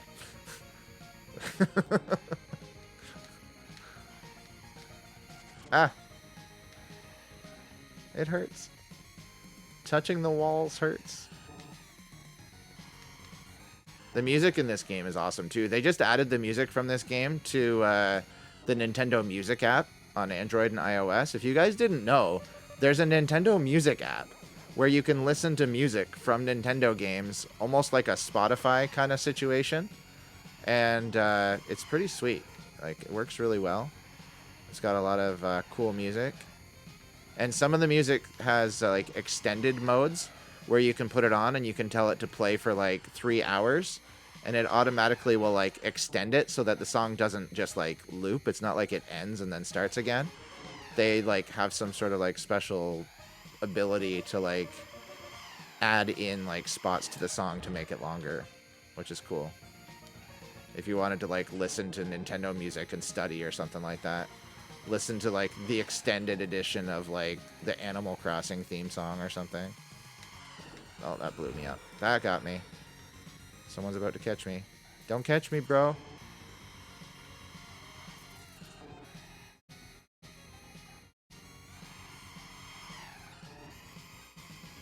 Is this the last lap? Oh yeah, we're there. Oh, we're there. You're not a gamer until you beat Minecraft. I just use YouTube for music. It has everything. Why bother with Spotify? Well, for one thing, unless you pay for YouTube Premium, you can't close the YouTube app and then continue listening. So there's that. You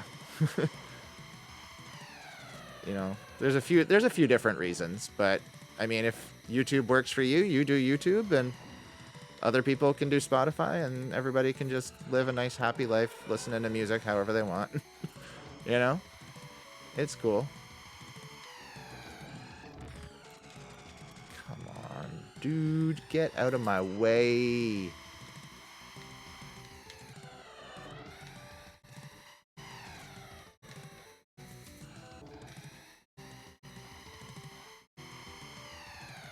Wait until we get to Wind City. That's a tough track. There we go. Pass him on the inside. What do we got going on in chat? I split screen and you can close it on desktop. I mean, yeah, if you're using it on a PC, that's fine. Born, you're feeling a certain type of way tonight. I don't know. Sometimes I think I feel a certain kind of way most nights, but I'm just able to keep some thoughts to myself. I'm gonna miss you. There's totally not an illegal music downloader that you can use for free on the App Store. Yeah, I don't do that because I don't want my account to get banned so that I can keep using my account for ministry stuff. If I get my account banned by doing illegal stuff, then, you know, it could have a little bit of an effect on my ability to post videos and do ministry on YouTube, and you know, any kind of moral ground that I have to stand on, even though I'm not a perfect person. Just make a secondary Google account. Yeah, they know. They have IP addresses and stuff. They know.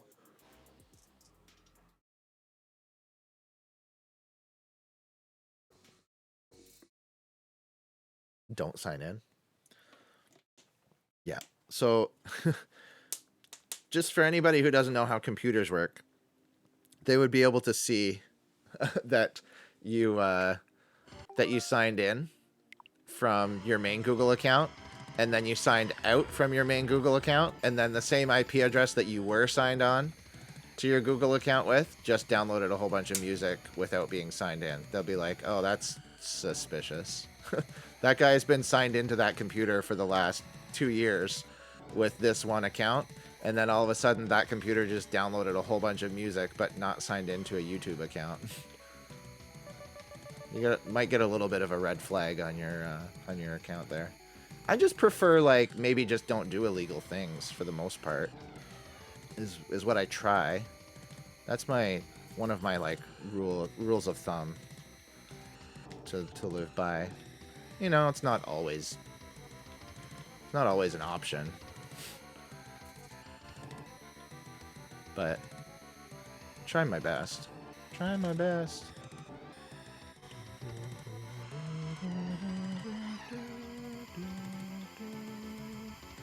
Do do do do do do do do do do do.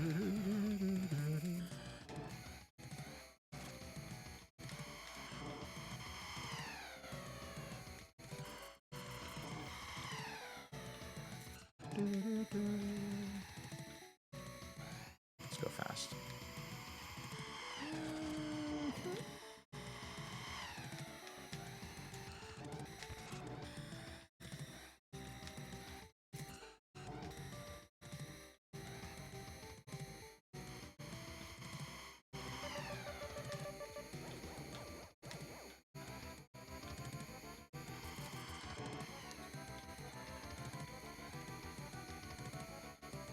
So, John, have you never played this one on Super Nintendo? Or you just mean the first one that you ever played was on N64?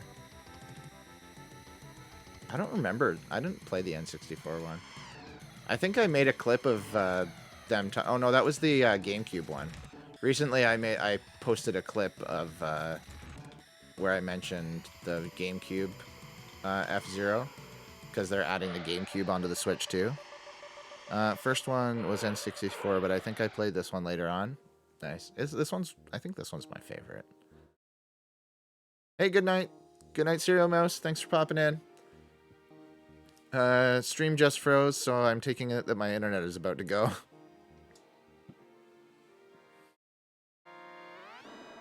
I hope you rest well. See you later. Oh, yeah, this is the wind one. Wind City. Your car is constantly being blown off to one side or the other, depending on what part of the track you're on. Once you go around, then the wind starts blowing the other way. So you have to kind of like drive with a little bit of a tilt until you get up to full speed. And then once you're on these straightaways, the wind is either in your face or behind you. And then you flip sides of the track and the wind starts blowing you the other way.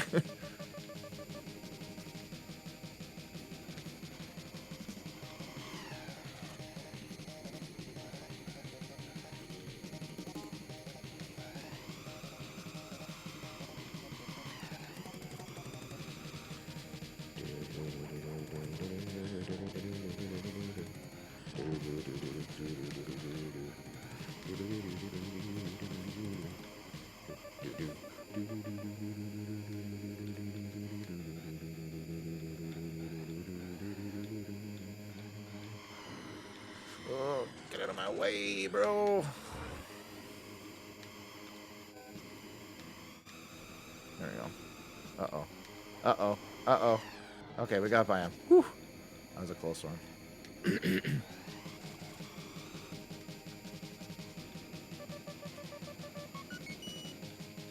Did I just, like... Oh, I got a free life. I must have got, like... Crossed some sort of score threshold. 2,000 or 20,000 or something like that. I wonder if every 10,000 you get a free life. I don't recall ever hearing that sound effect before.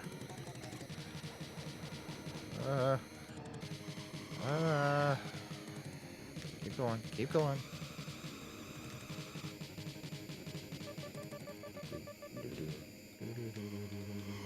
Oh, come on, bro.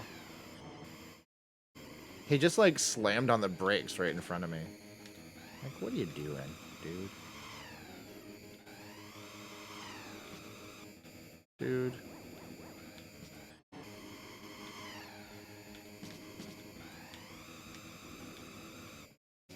Alright. There we go. We got through it. Hey! Biz Dak in Canada. Hey, Biz Dak. Welcome in. Thanks for watching. Have a great night. Unless you're saying good night to Serial Mouse, in which case, welcome to the stream. First time chatter. Nice to see you.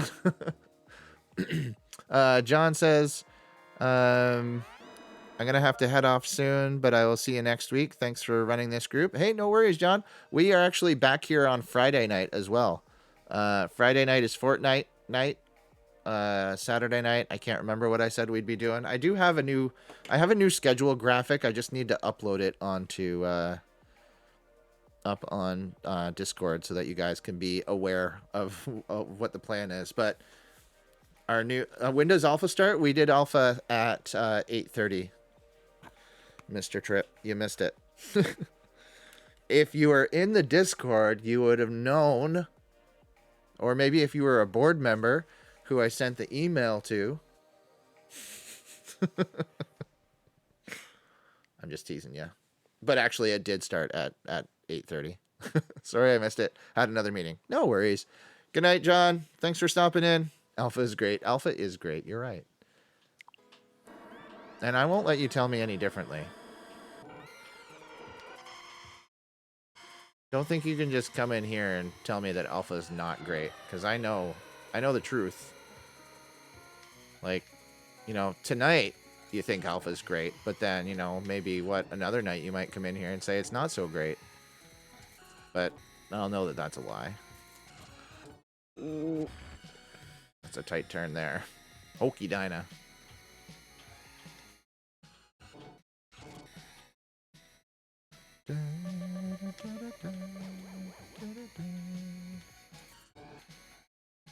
Lots of sharp turns on this one.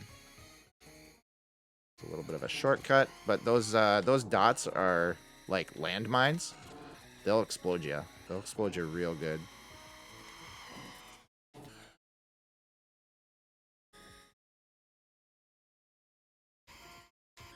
Oh, oh, oh, oh. Walls, walls. No. I'm not in first place anymore.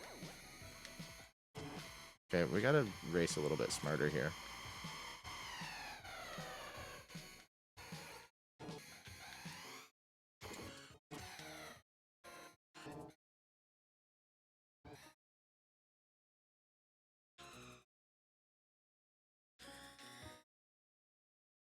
Do I lean a little bit when I'm making those turns? Am I one of those kids?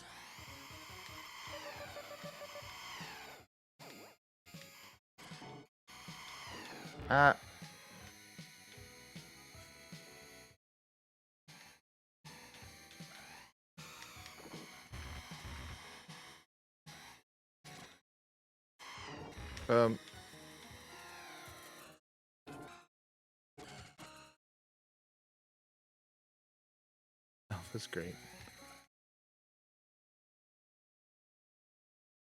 I thought it was funny that you had to stop the board meeting the other night to explain the Alpha is great comment. That was funny. You're like, okay, everybody, just a second. I need to explain something. That was hilarious.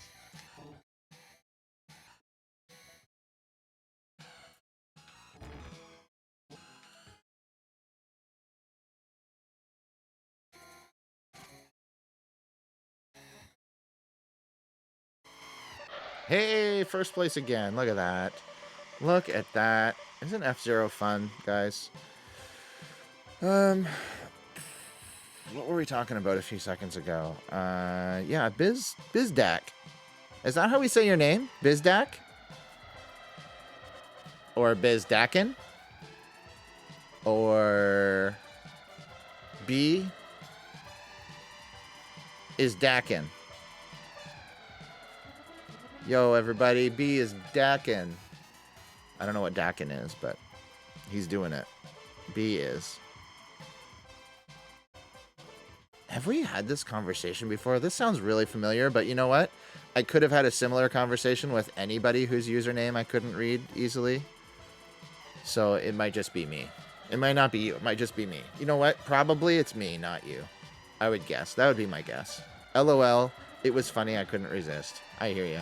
It's you. Yeah, I figured it was probably me. Okay, so we won. So once you do all of these and you finish the thing, then you start to unlock different levels of the different Grand Prix that you can do. So after I finished like all of these, then the beginner class, I'll unlock like the novice class or something, or the intermediate. Probably intermediate. I don't know. Oh, see, my boost didn't work again. And now I'm in 4th place. Again. By the way, the green car has always been my favorite for years. Years and years. I've always used the green car.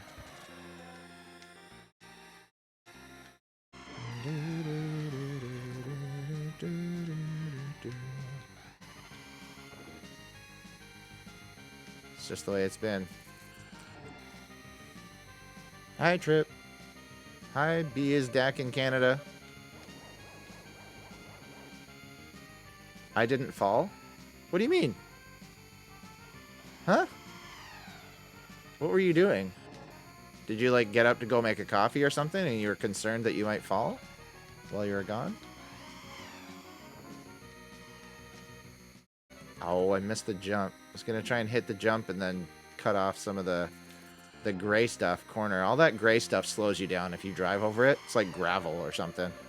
And don't ask me how gravel affects a floating car, but it does. So we don't drive over it. It slows us down too much. Unless we're boosting. If you've used the boost, then you can drive over the gravel and it's fine. There we go.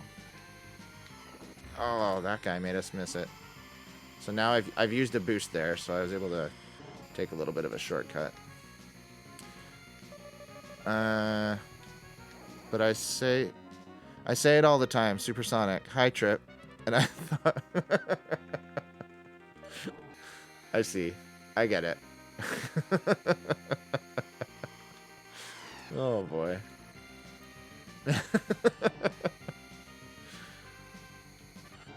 I should have known. See, that time it wasn't me. That time it's you.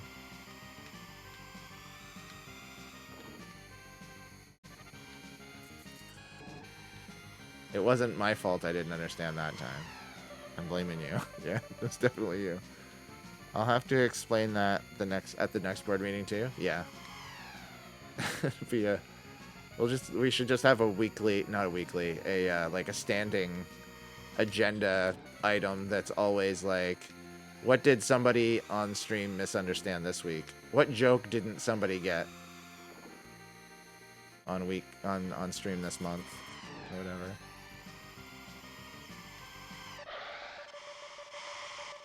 It's on a 2 to 3 second delay. We can hear your notifications every time somebody types a message. No, that's you. That's you guys. You're a subscriber now, Mr. Trip. So every time you type a message, you hear the notification.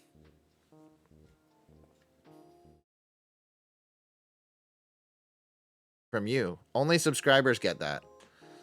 Tier 1 and Tier 2 subscribers get the even if you type it, yeah. And Tier 3 subscribers, which I automatically get because I'm the streamer and Twitch gives me that, get this sound effect. The old ICQ sound effect. And then non-subscribers, they get a little just like bloop. kind of a sound. But I don't think you guys hear the bloom from the non-subscribers. I think you guys don't hear that, but I hear it. Right, Sonic? If you type a message, because you're doing Twitch Turbo instead of subscribed, they won't hear your alert, I don't think. Just me. If you're still here and not streaming.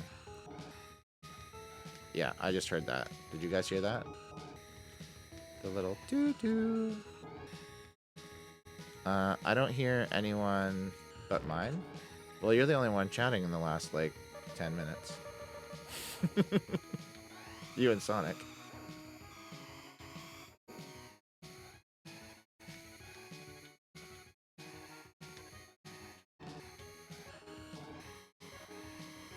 So these lines across the side are like magnets, and they hurt you. So they pull your car towards one side, and then if you touch them, they start taking your health of your car down. You start to take damage.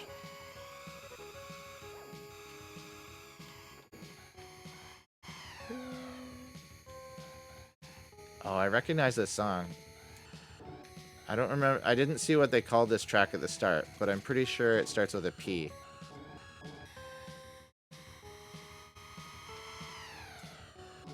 It's something city, but I can't remember now.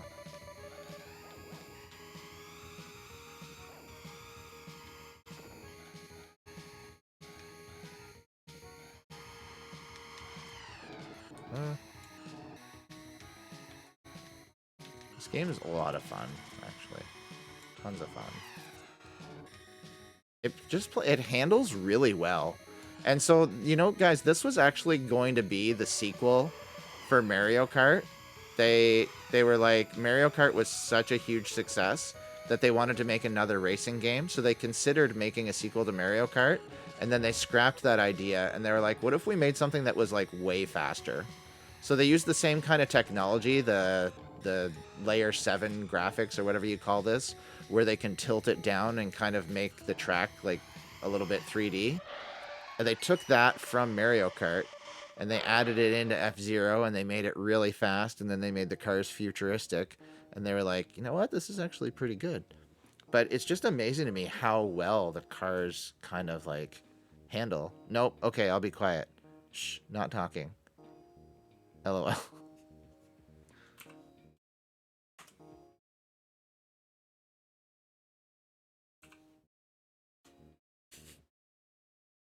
No, I'm not talking.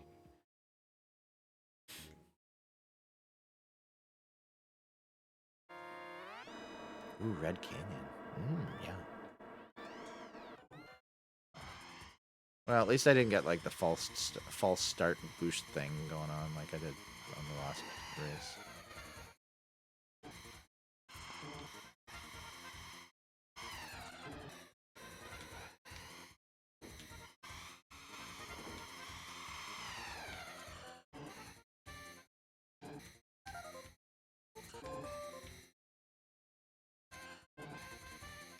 So you'll see, sometimes you'll see in like the side of the track, it looks like there's like a part of the track that goes nowhere. There's like a wall. And that's because in later levels of the game, they'll bring these tracks back. They'll call them like, this one's called Red Canyon. So then there will be like Red Canyon 2, and they'll change the track slightly. And some of those like side areas will open up and become part of the track. And that's why you see those off to the side there.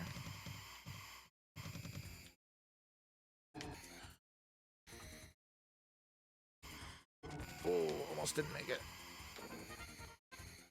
Almost didn't make that jump.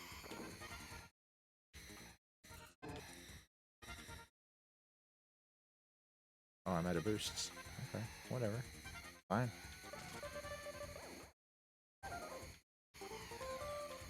Two laps left. Sweet. Very cool. I'm gonna hit this guy again. I always end up hitting that guy. I don't think I've done a race yet where I haven't hit the red guy to blow up.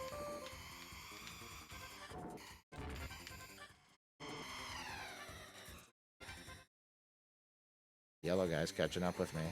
It seems funny to me that like it almost always the CPU player cars almost always follow the same order. the yellow guy is almost always in first, and then blue, and then pink.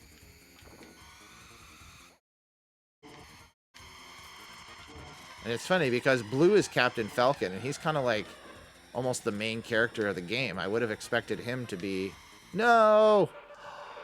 I came in second place. Are you kidding me? Boo. Boo. White land. So the track's a little bit slippery on this one. It's kind of like snow. Ugh.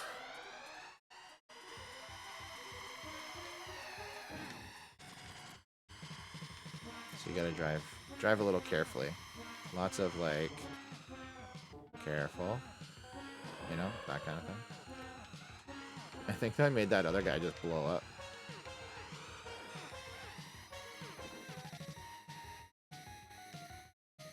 Okay, we're in third place. Holy Dinah. So on that white, like the extra white track, that's like, it almost looks like snow. On that stuff, you slide even more, but if you don't use your gas pedal, if you like take your foot off the gas, then you don't kind of slip as much. So you can like kind of drift around those corners that way. Ah! That could have been... I almost flew off the track. By the way, if you fly off the track, you blow up. You're done. Race day is over. Although you do get to try again, so I assume they must have, like, spare cars on a truck or something like that over in the pits that they let you use.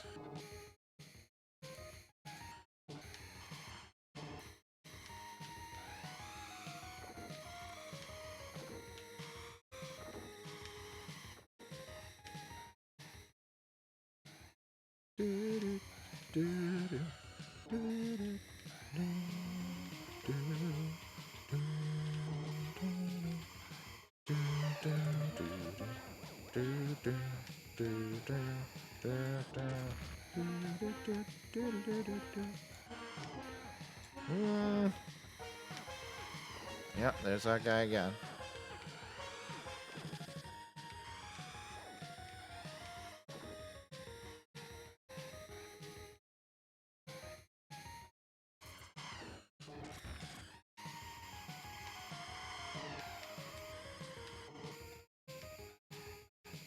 That wasn't the last one already? Okey Dinah.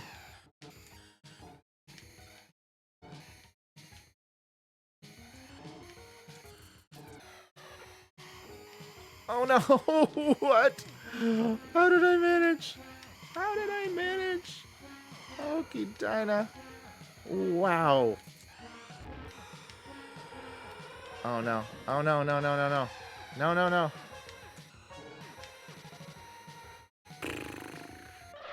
Almost took my first place again. Jiminy Cricket. That was close. Wowzers. Whew. Santa Claus. White Land 2? You play White Land 1 and White Land 2 back to back. Oh, and then I forgot to hit the gas. Great. Cool. Awesome. Thanks. And the music's different. Ever so slightly different. A little bit more intense. A little more trumpet. And the trumpets! So you can drive over this blue stuff, but it hurts you a lot. So if you're going fast, you can kind of do it without taking too much damage, but if you slow down on it, then you're in trouble. Whew. It's a long jump.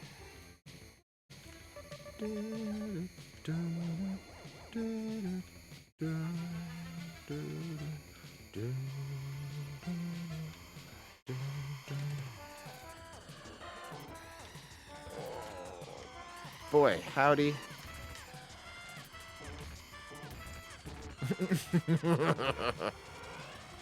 Come on. I got myself in a little bit of a mess there with all the bouncing around. Once you get bouncing sometimes too, you can't really stop. Because the walls make you bounce. So you're like, you bounce off one wall, you hit another wall, you bounce off another one, you hit another one. It's like you're all over the place. Okay, let's see if we can get back into first place here without having to use a boost. Let's see about that first. And then we'll see if... there we go. Oh, bro. There we go. There we go. That's not bad. Just made it. Just barely made it. Okay, 2 laps left. Crikey. Crikey.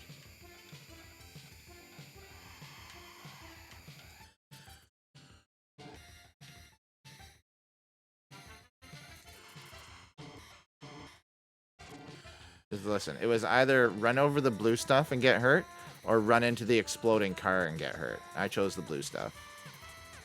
Okay? I made my choice. I made my bed. I'm prepared to sleep in it. Just so you know. Not one of those guys who makes his bed and then sleeps on the couch. Okay?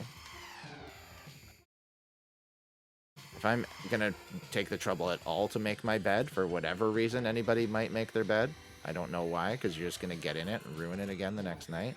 But if you're the kind of person that makes your bed, why would you make it and then not sleep in it? You know? That saying's always been trouble for me to understand fully. You know what I mean? Like, why? Why bother if you're not going to? Doesn't make any sense. Right?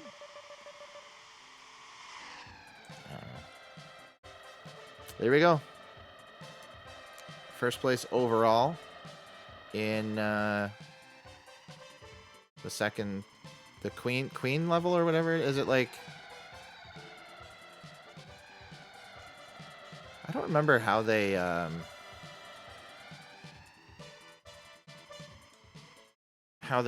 differentiate the different racing classes, the different racing leagues. For some reason, I thought it was like Queen and King League, but it might not be. I forget. I don't know. We're gonna see. We'll see in a few seconds, but you know.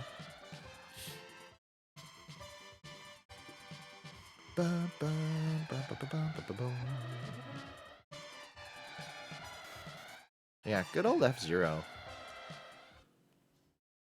I would say, like, if you guys haven't... Oh, it is. It's Knight, Queen, and King. Gotcha.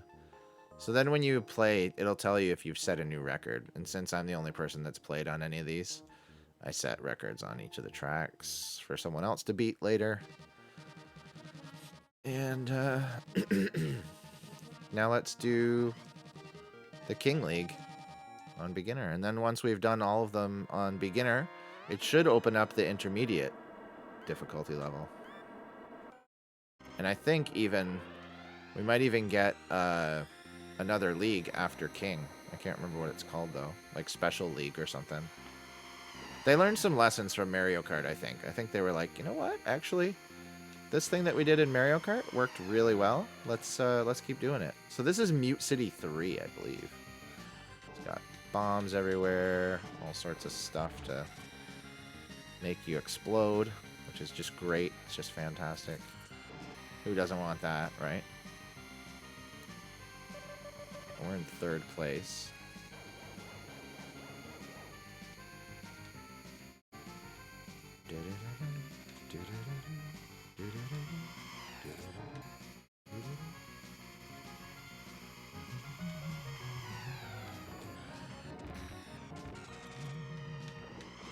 Oh boy.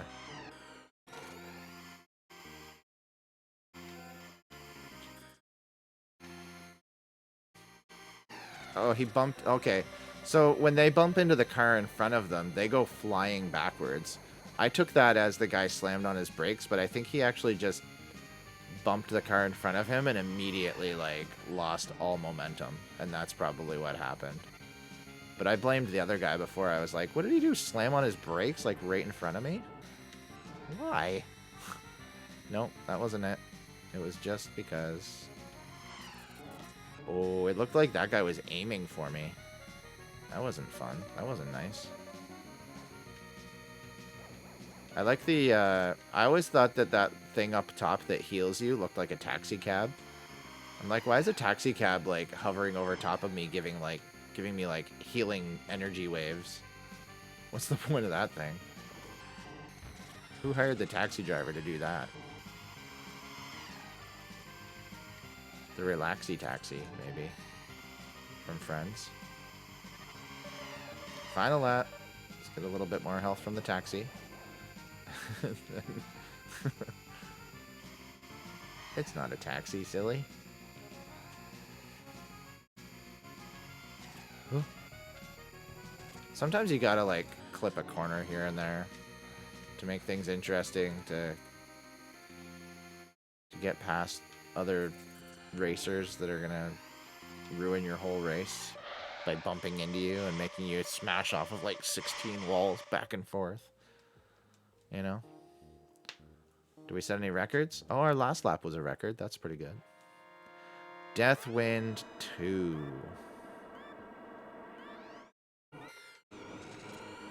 Nice. We got out in front, and then my boost wore off, and then one of the cars bumped into me because I got in front of them. So that was nice. But what is not nice is this whole mess.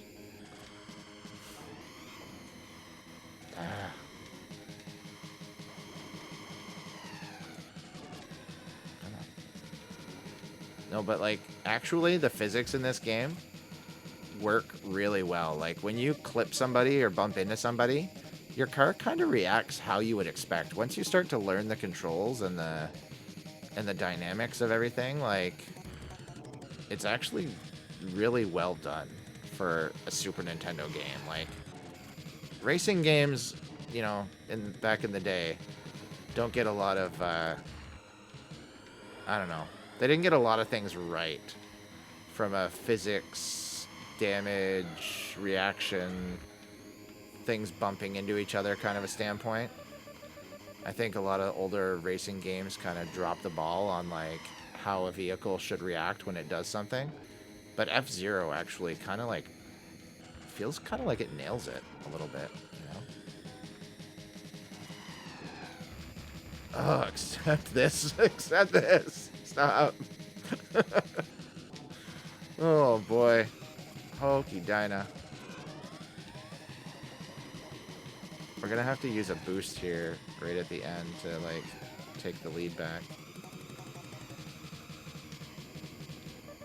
One lap left, one boost left, low health. We got problems. We got problems. Okay. Oh, I did it again. Stop. Okay. Another one. Okay, okay, okay. No. Oh, that noise is actually very scary when it happens. The explosion. You don't expect it, and it's loud-ish. Okay, well. Let's try again, I guess. We lose a life. Bloop. Our 4 or whatever we had becomes a 2. Or 3.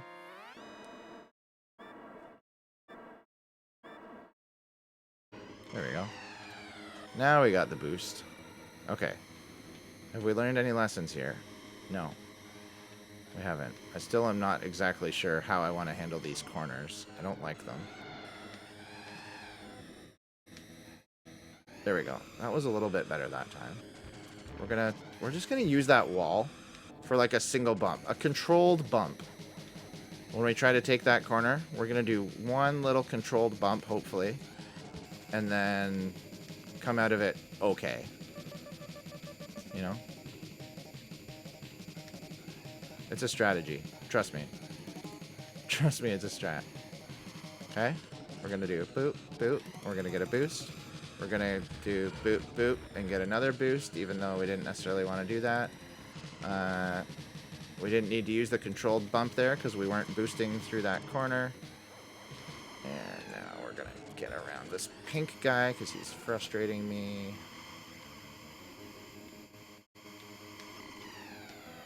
Alright. Second place. We can deal with that for now. Second place for now is okay. Ooh.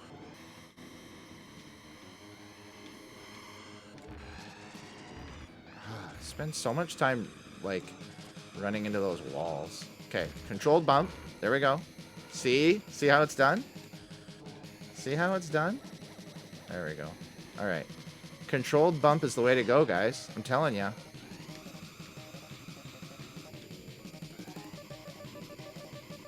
We're gonna use our other boost here just to get ahead of the other racers and keep them off my tail. Even though it seems like you get them off your tail and then they're right there again. If you miss anything or bump into anything, the other racers are right behind you. No matter how well you're doing, no matter how far ahead you think you are, the other racers are always right on your tail. I think they just don't really have the programming capability to make them, like, actually fall very far behind. That's my guess anyway. That's how I see it.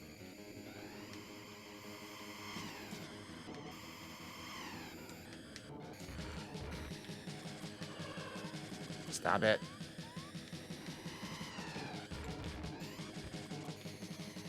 Controlled bump. Okay, controlled bump worked. We need health. We need health. We need health. We need health. We're coming up here to it. Ah! Are we gonna win it? We won it. Woo! Oh, we just barely survived. Hokey Dinah. That was a mess, guys. That was a mess. I like how the last 2 chat comments have been timed messages from my bot. Here's some commands for you to use. Hey, you know, if you're here, here's some commands for you to use. All right. Let's go.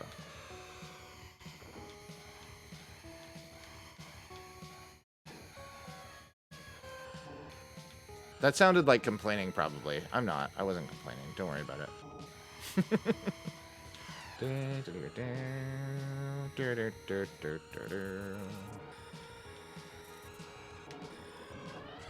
Oh, yellow, bro, you need to get out of my way. I'm not happy with you. What did Trimp say? He said, ha ha ha.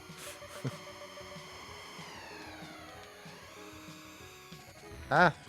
No! I told you I'm a bad mod. Probably the worst mod on Wednesdays. Don't worry about it. You're gonna make me feel bad. Port Town. Okay, yeah, Port Town. That's what it's called. 3. Boop. There we go. Listen, you're the only mod on Wednesdays. No, that's not true. Sonic's here somewhere.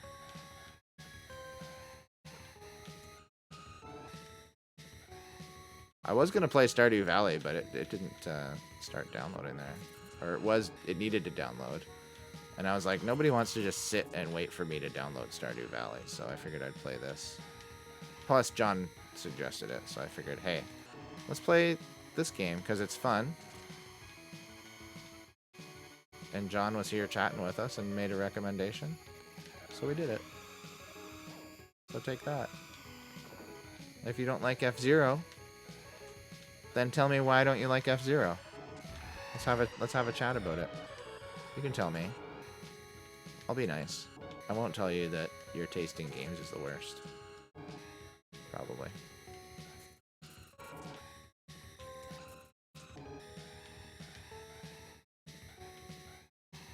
Right? You know what I mean? Get out of my way. We're just gonna boost away. Somebody was catching up to me. I'm like, you know what? No. No thanks.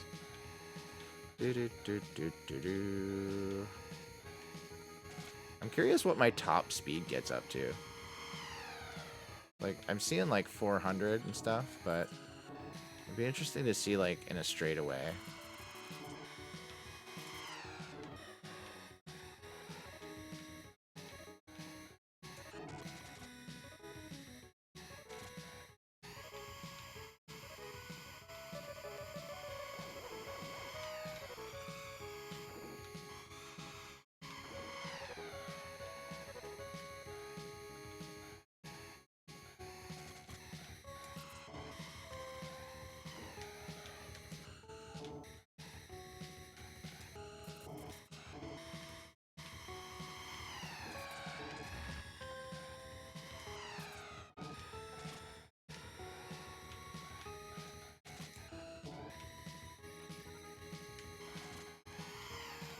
Woo, that was a close one.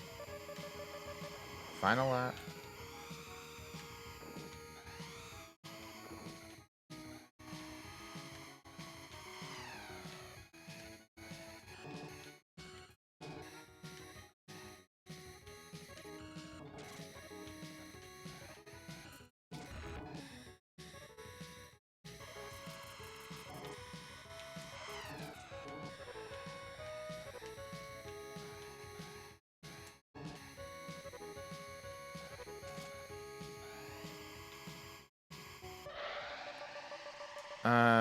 You know what a game I really liked, and I think it might be on here actually.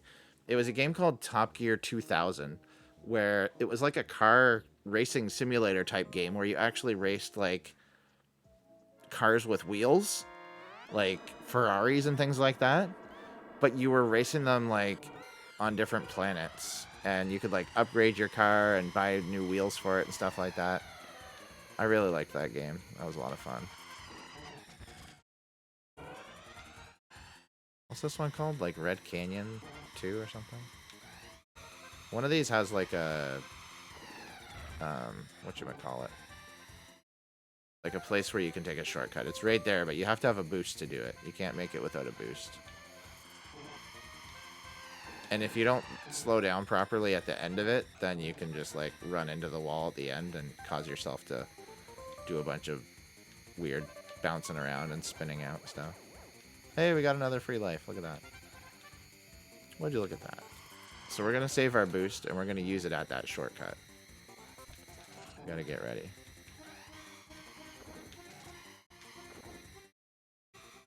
Right here.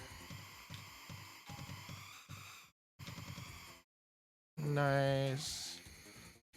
Beauty.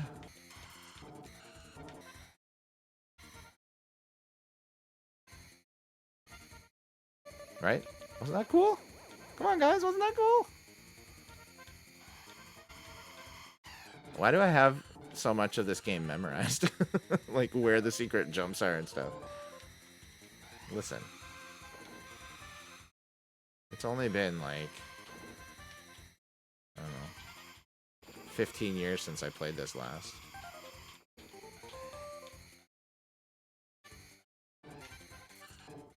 Or more. I don't think I actually have it for my actual Super Nintendo. There's a few games from my childhood that I do have. We owned this when I was a kid, but I don't think I got a copy of it again.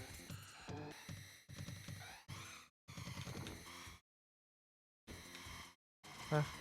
Huh?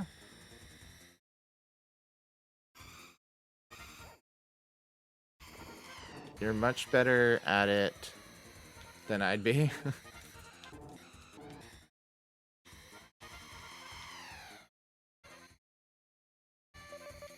Alright, one more here, one more. Final lap. But I don't think this is the final race of this league. We have one more race after it.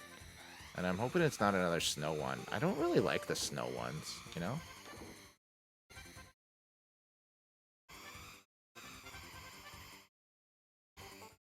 Huh? Whoa. Zigging and zagging and threading the needle. We got through. All right. Smooth like butter. Like butter. Firefield. Oh yeah, I forgot about Firefield. This one sucks.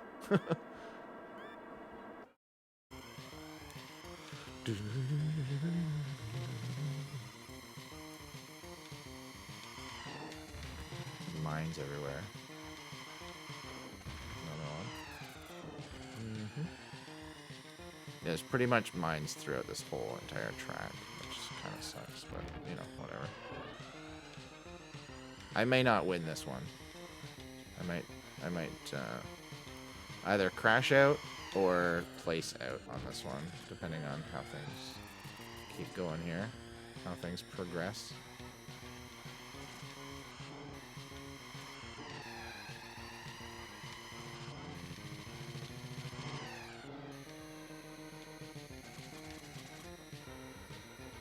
the magnet, bro.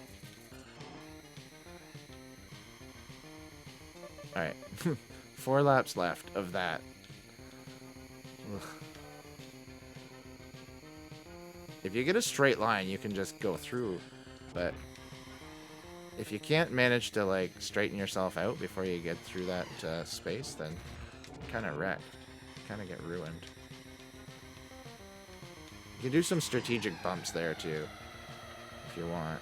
It helps you a little bit.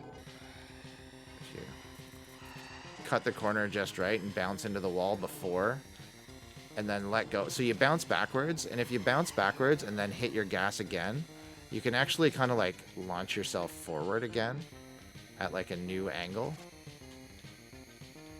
It's kind of weird, but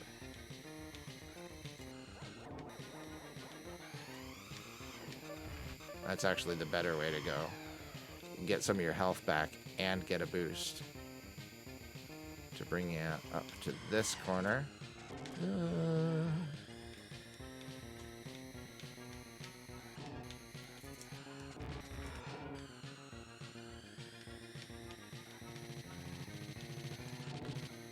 I think I'm gonna end up with a whole bunch of boosts left over at the end of this one because I'm afraid to use them.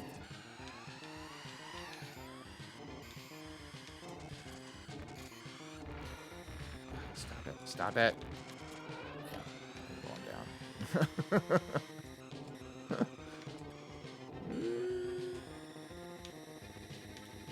Don't touch that thing. You have a sliver of health left.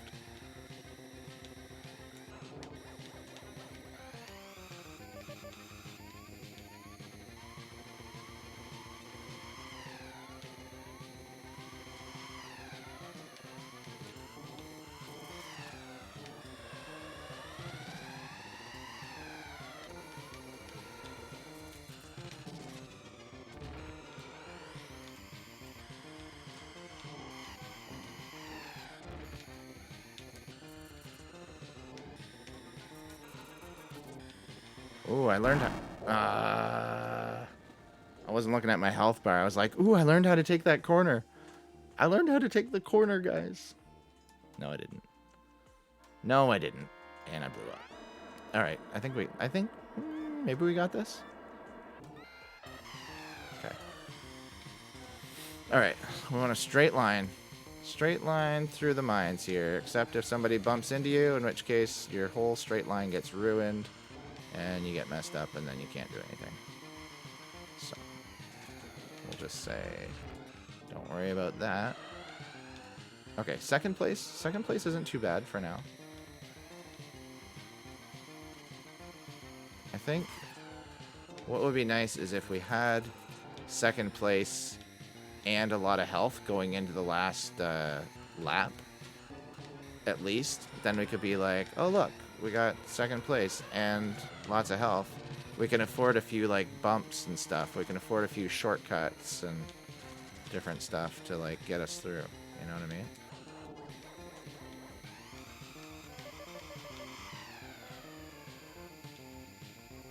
Yellow guy took off, eh? He's gone. Where'd he go?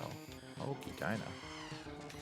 Last time I did that boost thing, it sent me into first place. Now the yellow guy's like, oh, I'm gone, bro. I'm out of here.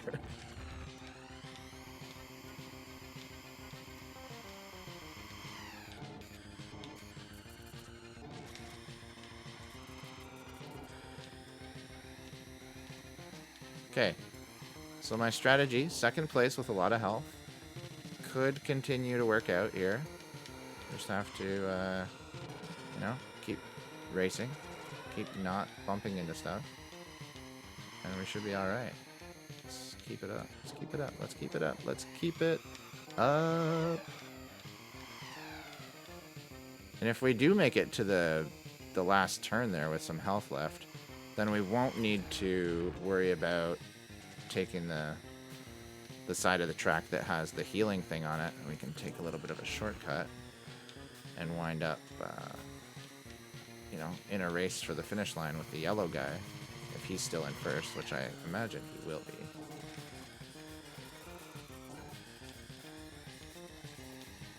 Come on, yellow guy. We got you. We got you. Don't worry.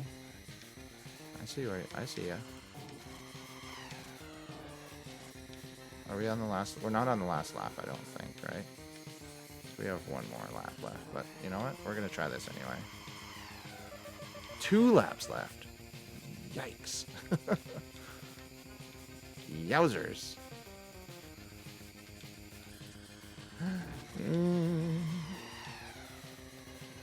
Who's that? Sonic. What about modding? Was distracted shuffling 2 streams. I recognize these tracks from F-Zero 99. Yeah, because F-Zero 99 is like an add-on type thing for the original F-Zero. No, Blanco was saying that he's a bad mod because there's not much going on in chat right now. So he is like kind of taking some of the blame for it, but I told him not to worry about it. I said he's a good mod. We'll get there one day, where we have like strategies for chat and stuff like that. Right now, my strategy for chat is talking and the chat bot kind of trying to keep things going. Final lap. Here we go. Final lap. Here we go. Oh, come on, out of my way, yo. Hold on to first place here. Although I do have 2 boosts. If I start to lose my my placement, I can always boost myself ahead a little bit.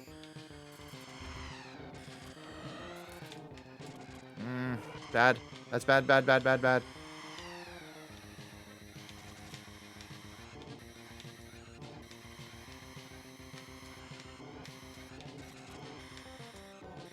Okay, good. I'm gonna use it here and boost past these. And then, oh no. No! Ooh, that was a close one. I went the wrong way. Hey, guess what? Yeah? What?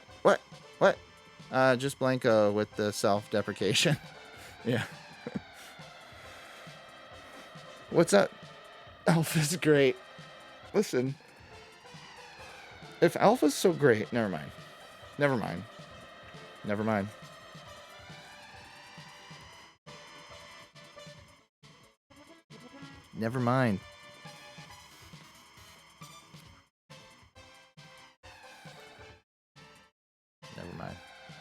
I don't want to talk about it. Actually, no, I don't really have anything to say. I'm being facetious, maybe? Is that the word? When you pretend something? I can't remember what you're pretending when you're being facetious, but I feel like it might be what I'm doing. I don't know. No, it's not. I just realized that I'm not being facetious. I don't know what I'm being. I know that I originally thought that you were being facetious when you said Alpha was great. Okay, so I think we unlocked a new something or other here. We did not. Why didn't we? Do we have to, like, do it with, like, every car? I don't remember what we have to do now to unlock the next level.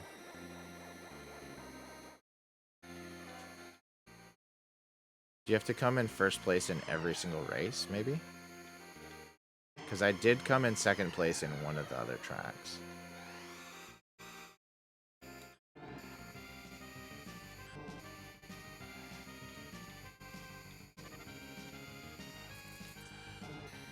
But I think ever since then I came in first place in everything.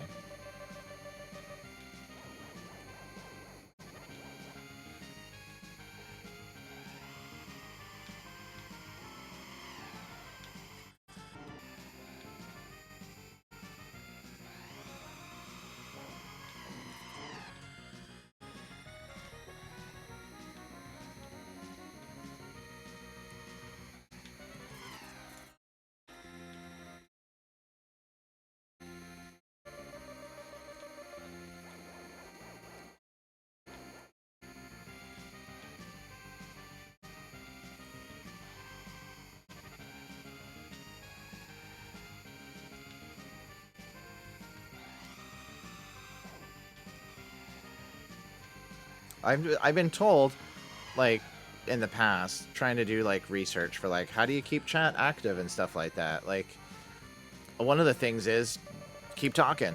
Just like talk when nobody's talking and chat about stuff. But I'm like, yes, yeah, I get that. But I guess I need like topics to chat about. And that's kind of where the question of the moment thing also kind of came in, was like different ideas for conversation starters. And hopefully, like, once we kind of have gone through them all, then maybe some new people would be here, and then those questions would be new to them, and, you know, we could learn about them, and they could learn about some of us, our community who's already in here, could kind of answer the questions again, because it's probably been a while, and then, you know, keep the conversation kind of, like, moving a little bit. And I could answer the questions, they could get to know me, you know, but... part of the problem with the chatbot is it seems to repeat a bunch of the questions over and over again, and we only have like maybe 30 questions, so like it kind of repeats. You could even have guest co-hosts. Yeah, like that sort of thing is a great idea. It's just kind of managing like who's gonna, like, I almost need a, what do you call the person who does that for like a show, like a producer, a person who reaches out to people and is like, hey, do you want to co-host? Here's what game you're gonna play. Here's the kind of some topics of conversation to talk about, kind of thing. Is that something that a producer would do? Because I'm kind of that person right now, and I just find it hard to like find time to do that at the moment.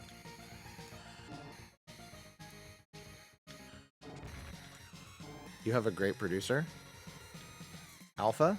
Is Alpha your great producer? Or God? Wait, Jesus. The Bible. What is it? His name is Scott. No.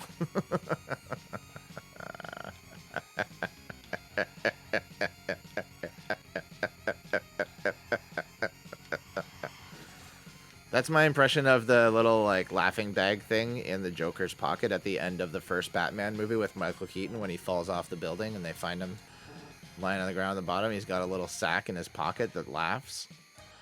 Jack Nicholson. He was a great Joker, let me tell you. I'm sorry, but, you know, the other guys were okay, I guess. I still haven't seen the new Joker with, what's his name? Joaquin Phoenix? Haven't seen it yet. I assume that it's just like dark and swearing and like they're like, hey, let's make like R-rated movies so that people will watch it because people love watching R-rated movies. And I'm like, you know what? The Joker and the original Batman was pretty good. Do we have to? Do we have to do that? Is that how we make it so that people want to watch it? Even I think Heath Ledger's Joker, I don't think that he swore. Like, why do we have to do the other thing? And not that I necessarily have like a huge problem with swearing. I've seen shows that have swearing. I just don't understand why we have to take something and like make it, you know, worse. In my opinion. To make it appeal to more people. You know what I mean? Does that make sense? Am I being judgy? Maybe I'm being judgy. I don't know. If I had a co-host, they could tell me if I was being judgy. Or my producer. A producer could tell me. They'd be like, you know what? Last week's episode was a little bit judgy. Tonight, Serial Mouse said a few things, and I was like, I'm just going to say what I'm thinking. And Kendra was like, Scott, it seems like you're feeling a certain kind of way tonight. I was like, I got called out.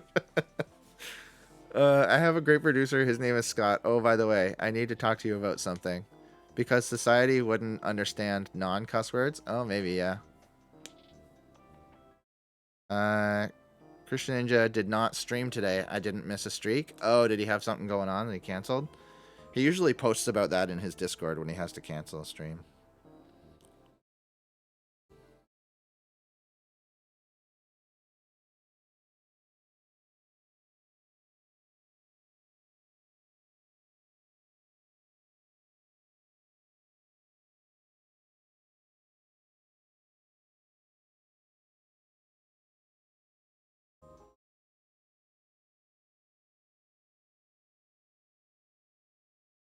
You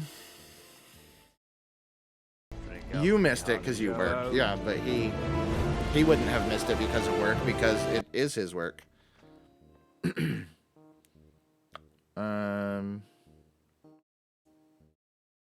What's his taco? Christian Ninja. Hey, wow, I'm tired. Woke up super early. Drive to a meeting 3 hours away. Start at 10 a.m. Meeting was required. Licensing, basically, what the denomination support pastors, churches, interesting. One good thing that came from it was that I was able to have somewhat lengthy conversation about what we do with the head honcho of the area. Seems legitimately impressed, and I answered a lot of questions. No clue if it'll go anywhere. Anything cool happened while I was out. I'll see you dudes tomorrow. I figured I'd share these somewhat sobering slides from today too. Wait, so did he say he was canceling stream? Or does he not normally stream on today? Yeah, he didn't post anything about it like he normally would have, but he did mention it on stream yesterday. Oh, okay. Well, that makes sense then. Drove home today too, so I'm bushed. Listened to Tales from the Stinky Dragon the whole way there and back. It was pretty fun. Made the time go by quick. So what's up with his sobering slides? What's that? What do they say? They're so bright and hard to read. 84% of pastors feel they are called on, that they are on call 24/7. 72% of pastors report working between 55 and 75 hours per week pre-COVID. 80% believe pastoral ministry has negatively affected their families. Many pastors' children do not attend church now because of what the church has done to their parents. Hokey Dinah. Yikes, that is... Whoa. That is sobering. Howdy doody.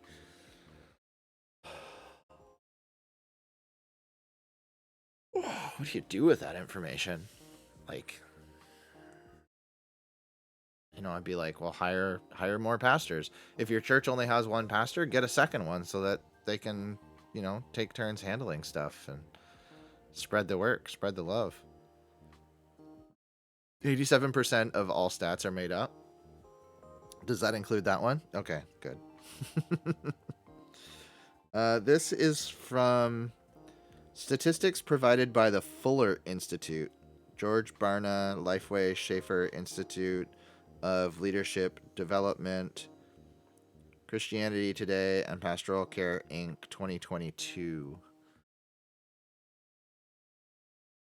Oh, that's the royalty-free music playing in the background. Okay, so I don't want to keep doing that that race thing because can I quit? Fuller Institute, decent and reputable. Give up? Yes.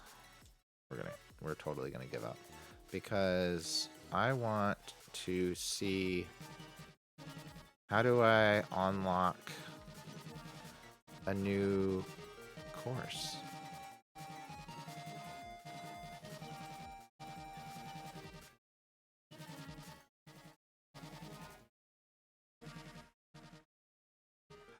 Oh, you change it by doing that? Wow, could they make it a little bit more not like friendly to like discoverable? Okie Dinah, you have to press select when you're on that menu to change the difficulty level. I think you have to like finish all the tracks on every difficulty level, and then you get a new series of tracks to play, I think. Can't remember exactly how it works. Or maybe you just have to finish it on standard and not beginner. I don't know. This is going to be harder, though. I had a hard time with some of the beginner tracks.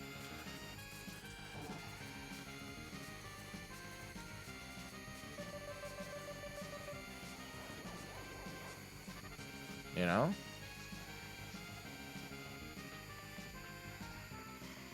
Yeah, I've heard that name, the Fuller Institute, before. I figured that they were like a somewhat reputable thing, like maybe out of a college somewhere, like Harvard or something, or I don't know. I may not be correct, but I assumed that. You know, sometimes we make assumptions. Sometimes people do that. We're going to set a lap record here that, like, nobody can beat. We're going to use all of our boosts on one lap. Unless this is that lap, and I don't know.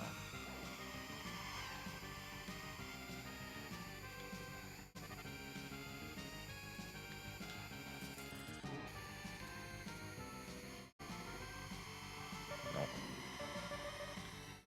2 laps left. Okay. This lap and the next one. We're going to try and cut as many corners as we possibly can.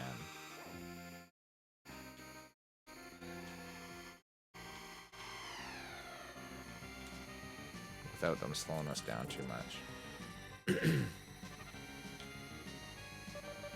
Okay, final lap. We have 2 boosts. We're going to use the boosts to cut corners on the gray stuff.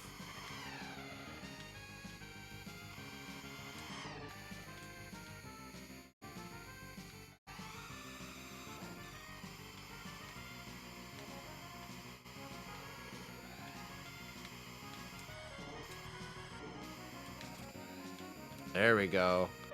Nice.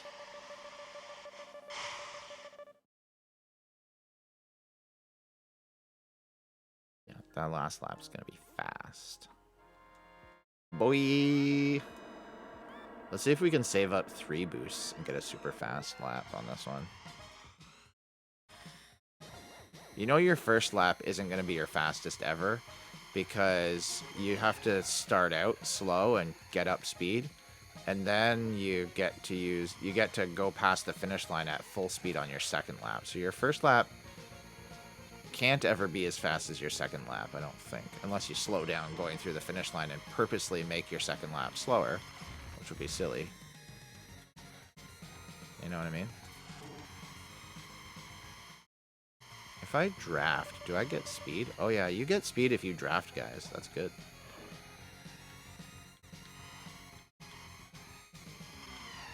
It's also neat that, like, when you get closer behind another vehicle, you can hear the sound coming out of their jets louder. You got, like, a little bit of, like, proximity sound effect going on. It's kind of cool. They're, you know, the developers of this game were actually, like, doing work. They were good developers. Way to go, developers. Okay, 1 more boost. Or maybe, you know what we do is we use our boost going through the finish line. And then we collect another one to replace the one we just used. I wonder if we can do that.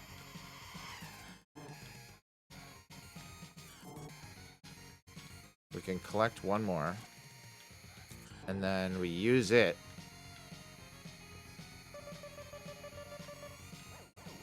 You know what I mean? 3 boosts now. 2 laps left. So our very last lap has got to be our fastest one. We're going to try and use all 5 boosts on the last lap. See what the time difference is between one of these laps and that last one.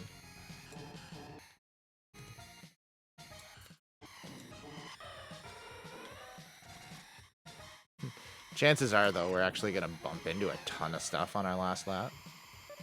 And it's not going to be good. So, were we able to collect that? Yes, we did. Okay, good.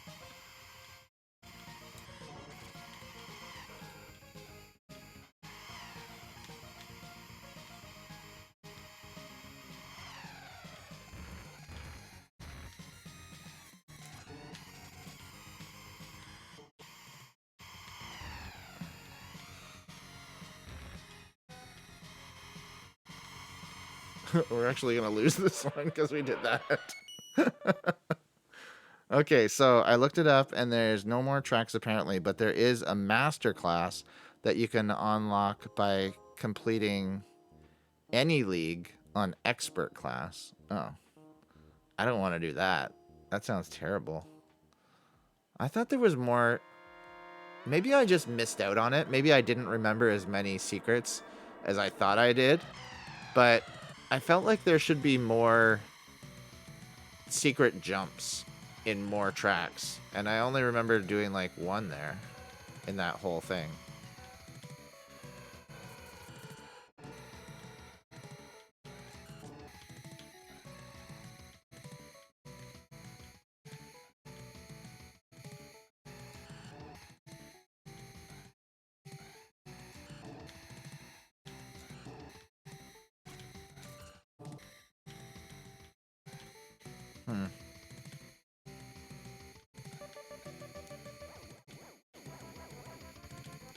I guess if I want to play more tracks, I could just play one of the other F-Zero games. There's like the N64 one. There's the there's 2 for the Game Boy Advance. There's probably one for. I don't think there's one on the Game Boy actually. You know what? The original Game Boy. What else is there on here? Super Nintendo, N64. There's not one on the NES. I know that. I don't know. Anyway.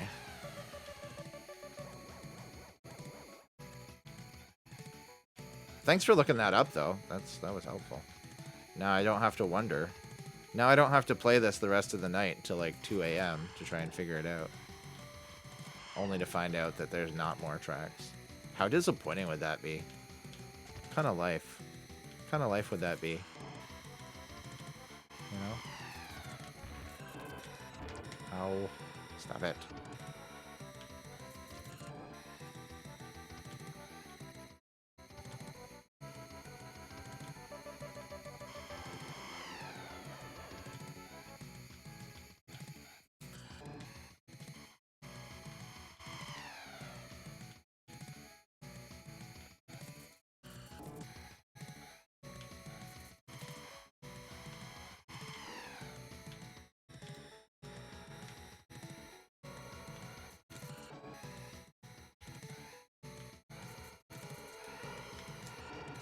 Little drift in there. Ooh, I've never actually really drifted. I've only used the shoulder button to like actually take turns like sharp.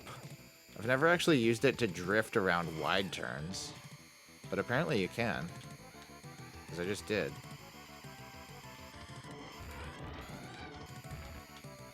It's a mess.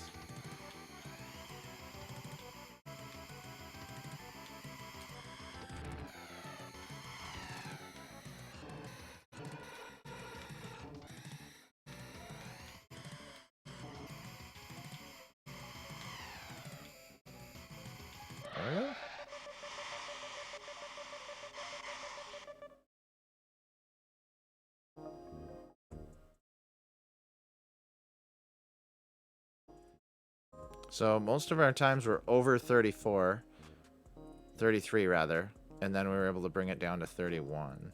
I don't like this.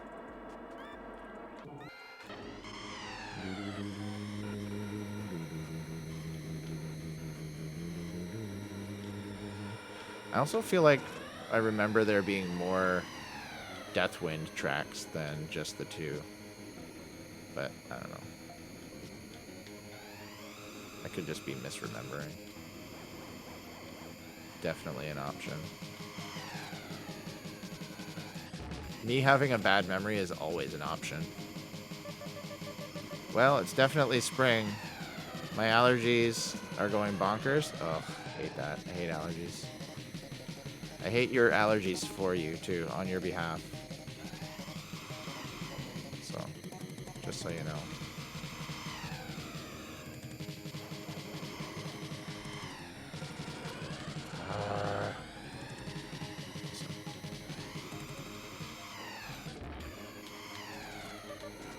Stop it.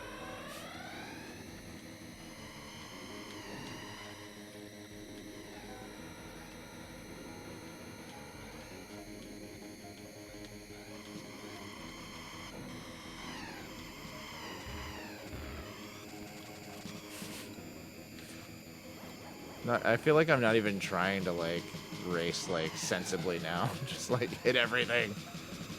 Get to the finish line.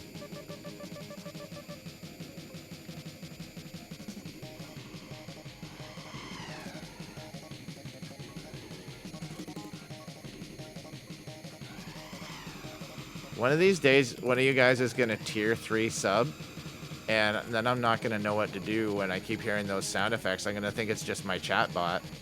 It's actually gonna be somebody in chat. One of these days.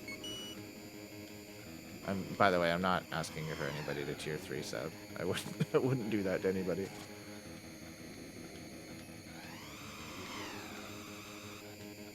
Ah, missed.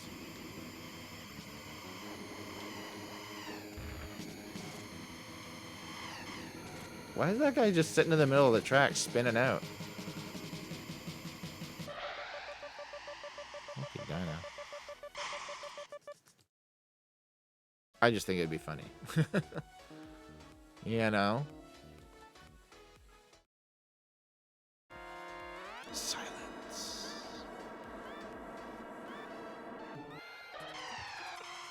And isn't there? I thought there was more than one silence track, too.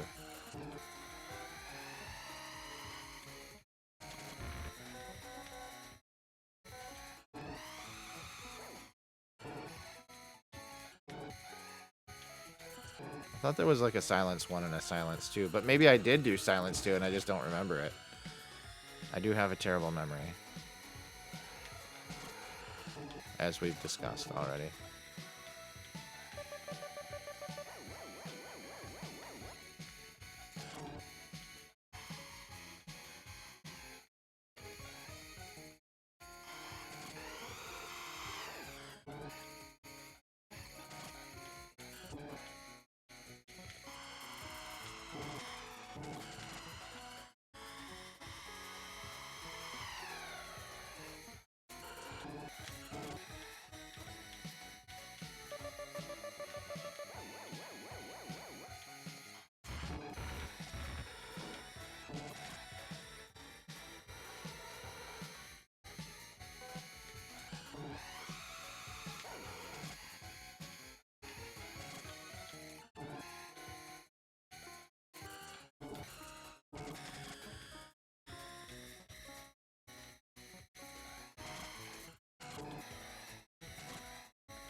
I'm not sure if the little damage orb things along the side of the track slow you down or if they just hurt you.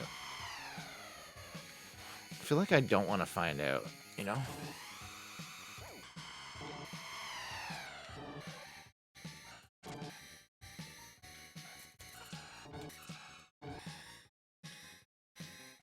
Oh, they slow you down, alright, yeah. When I hit it, my speed went from like 300 kilometers an hour down in the 200s.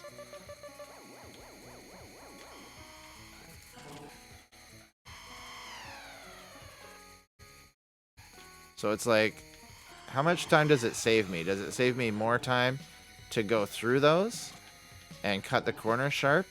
Or does it save me more time to slow down and take the corners without touching anything?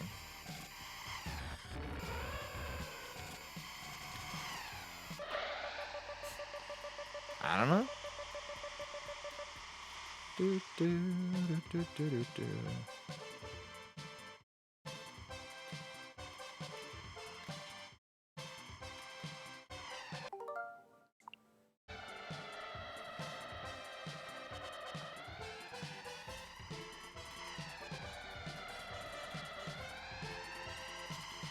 You have to watch this whole thing. You can't. Pressing start or select doesn't do anything. Pressing start and select at the same time doesn't do anything. Like, none of the buttons on the controller do anything. You just have to watch. They're like, no, just watch.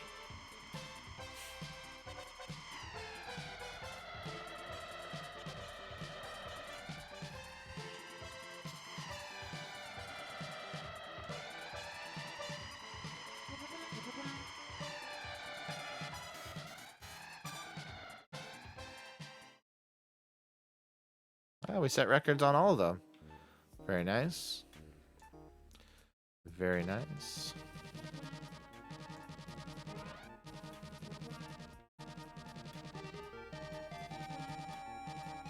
Yeah, that's disappointing, guys. I gotta say.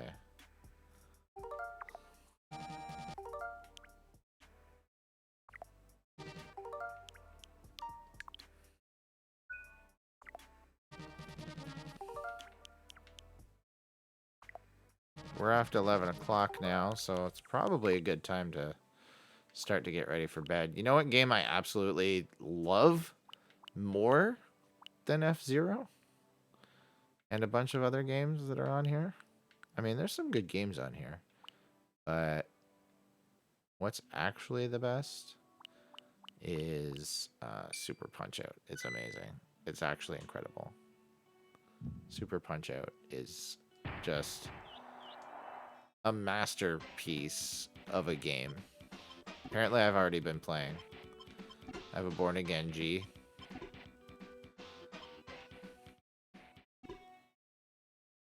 Huh. Yo! Ooh. Ooh. Yeah. Thought so.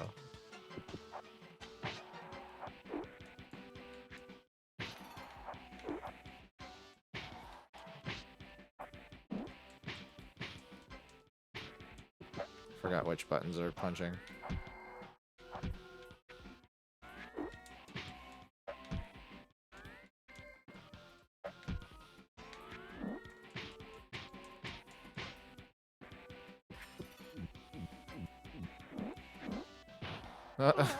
Leaned right into that one.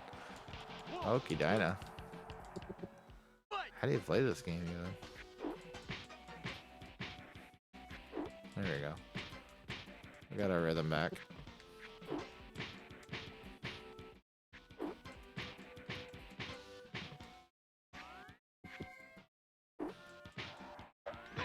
Oops.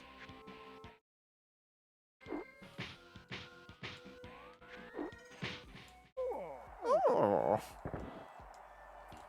1, 2, 3, 4, 5, 6, 7, 8. Oops. Press the wrong button.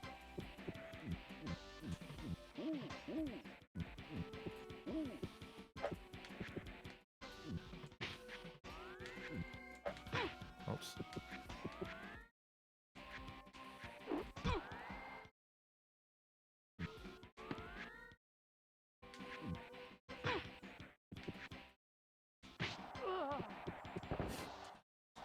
This game's hard when you're not used to it.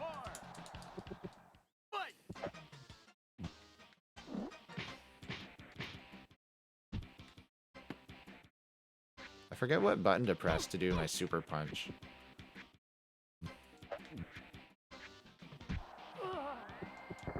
His timings throw me off. It's crazy.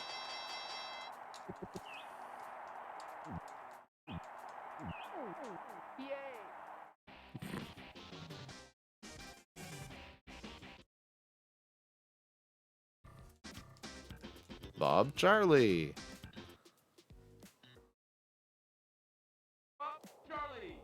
Bob Charlie. Ooh, ooh.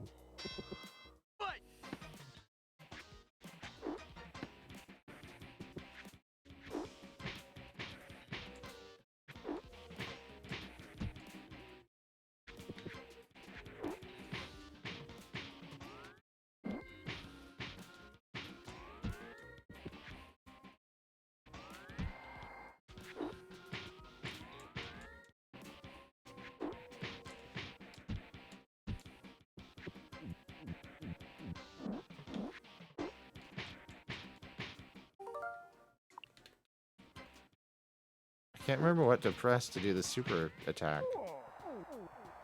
It's like both punch buttons at the same time or something.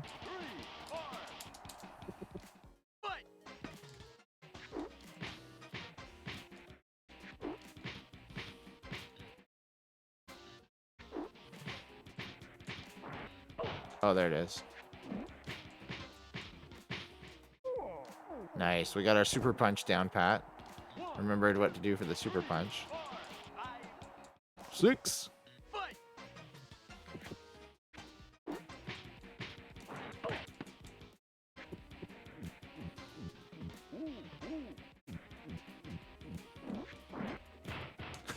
Yes! Caught him on the inbound uppercut. Just decked him. Piece of cake, he says. After getting absolutely trounced. He comes back, remembers how to punch. Piece of cake. Dragon Chan.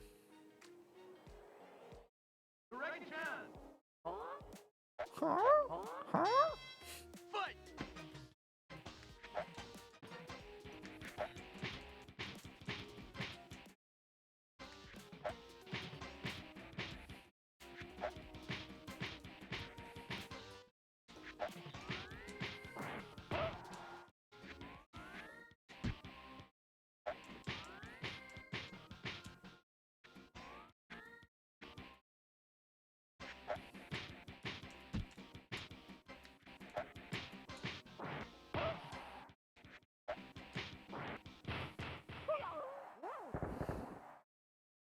Take that.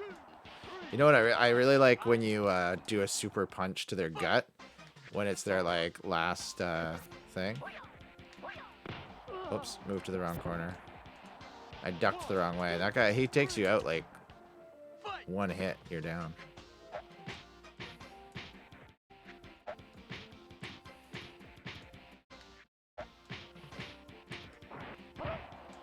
If you can knock him out with that.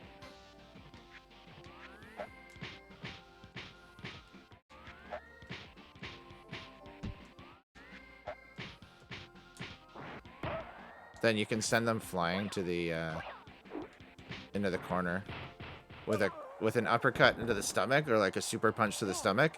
Instead of like flying and falling down on his back, they'll go sailing into the corner with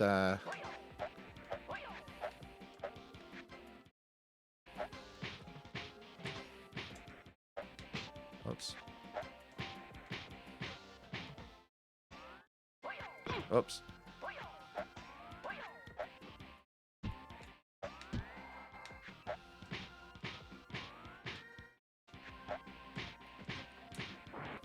There we go. He like hits the wall when you do it that way. Different guys will do it different ways. Some of them will like go like hips, like their hips and their back straight into the turnbuckle in the corner. If you hit him the right way. That guy's shoulders hit the corner. It's funny how they hit. This guy's a tough one. Should have changed my game title if I was going to do this. I didn't plan on doing this.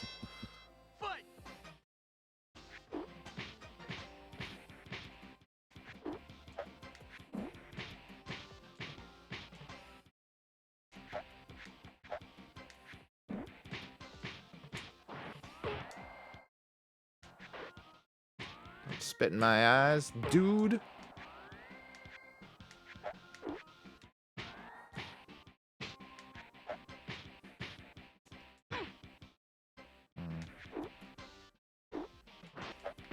Oh, headbutt. Dude.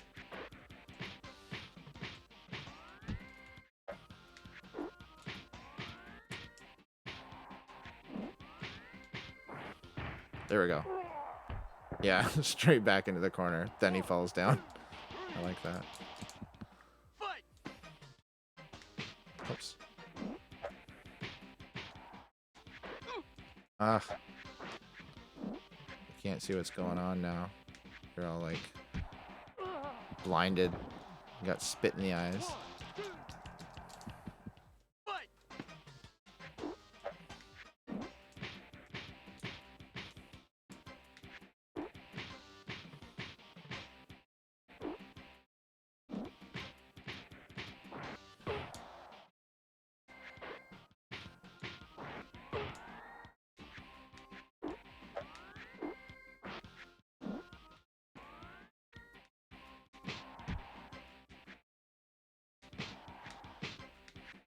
Ugh.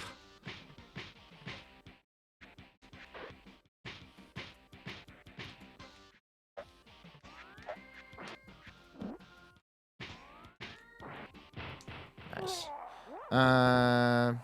Which game is this now? Definitely not Punch-Out. It's a Super Punch-Out. The Super Nintendo version. Ouch. Oof. TKO. Oh no, that's only my second down.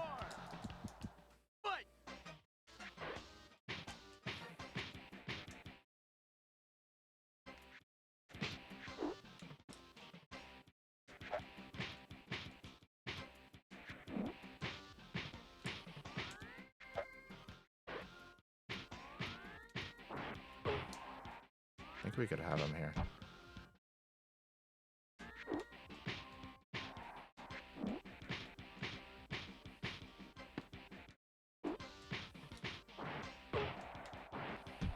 Oof. Oh no. Knockout. If I only instead of going for the last punch, I should have dodged.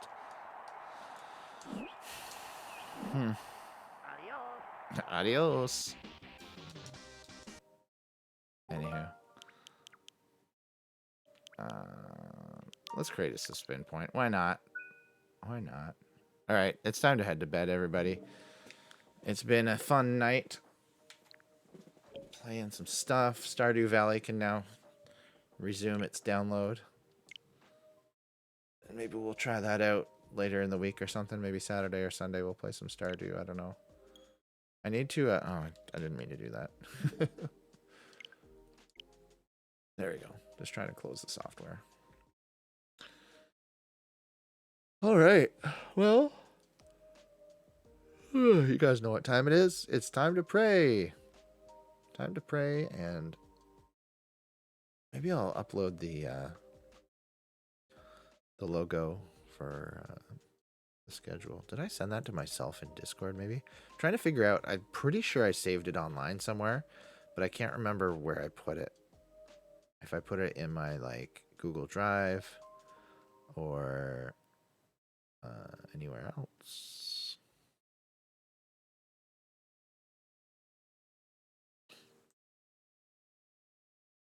Xbox Showcase announced, headlined by Outer Worlds 2.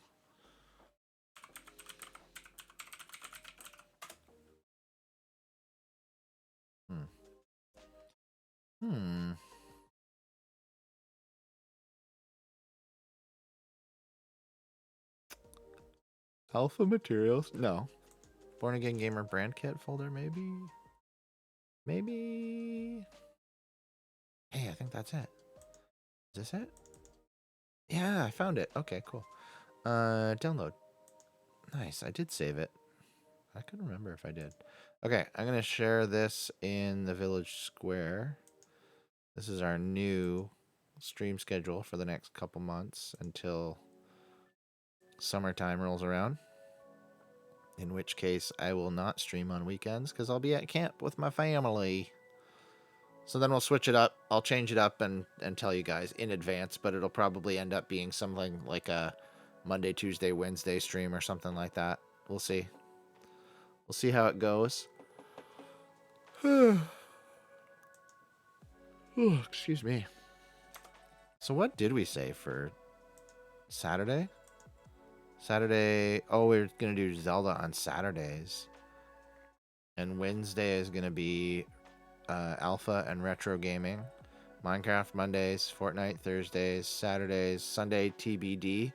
So maybe Sundays we could do Stardew or something, or we could rotate in or out a couple of different games. I could show you guys the schedule on my other PC here.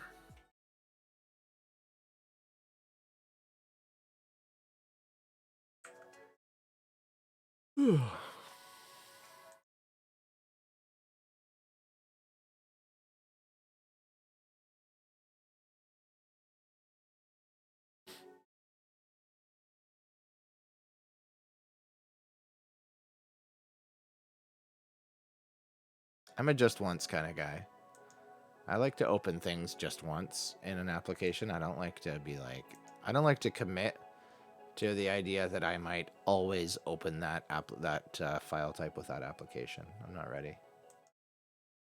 Not ready for that kind of commitment. But check that out. That's our new schedule. So today was Wednesday. Friday will be Fortnite. Saturday will be Zelda. Are you ready? Are you guys ready for the new schedule? 5 days a week for a little while until Alpha's over, and then we'll go down to 4.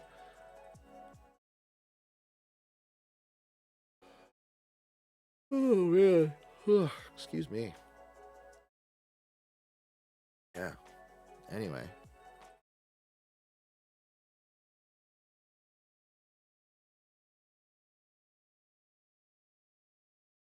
Where's our prayer list? Over on the Mac? Yep. There it is. There it is, guys. Look at that. We got our prayer requests up on the screen. How smooth is everything flowing now? Huh? Some things at the start of stream, some things were not flowing extremely well. We had some sound issues and different stuff, but now it's working out. No, wait. That was yesterday's stream.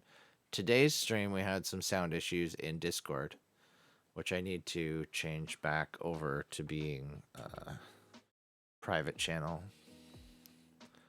I want to keep that one closed throughout the week.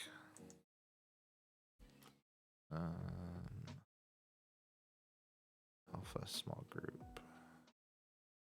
I don't want to be in the channel.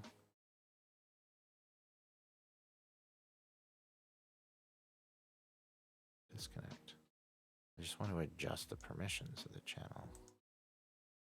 Private. There we go.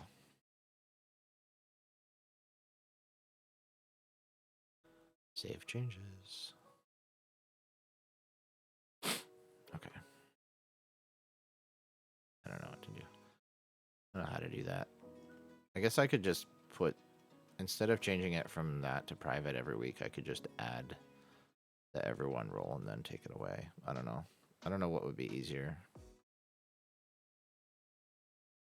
But we got our schedule there. I need to edit it on Twitch because on Twitch it probably says like something way different from what we're actually doing these days. What's that? That's under settings, I think. Settings, channel, schedule. It says Tuesday, variety night. That was accurate for the last little while. And Wednesdays was the Minish Cap. Although it said Zelda night, standing up playing Skyward Sword on Wii. And then the game is Minish Cap. And then Friday, community Fortnite games. That's staying the same. Wednesday nights are Alpha. And Tuesday nights are not anything anymore. They're going to be Mondays. Can I change this to Monday? And Minecraft.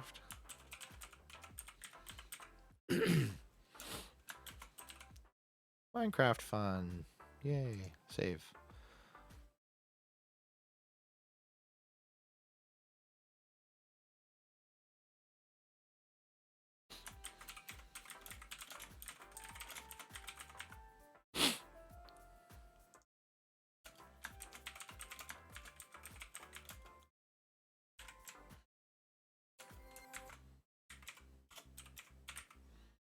Apparently, I'm just changing the stream schedule right now. Whatever.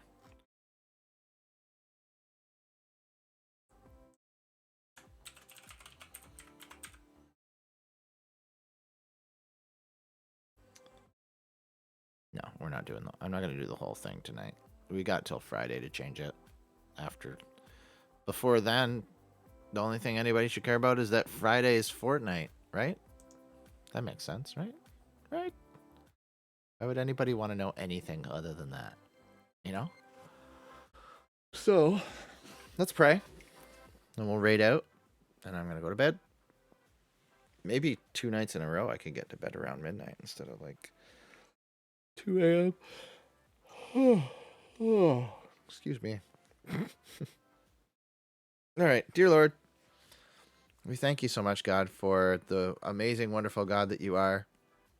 We thank you for the new people that we got to meet tonight during our Alpha program, Lord, and we just pray that as they continue to attend and hang out and watch the videos and ask questions and just get together and get to know our community and we get to know them, Lord, that we could shine your light and be your light here and your hands and your feet and show your love to them.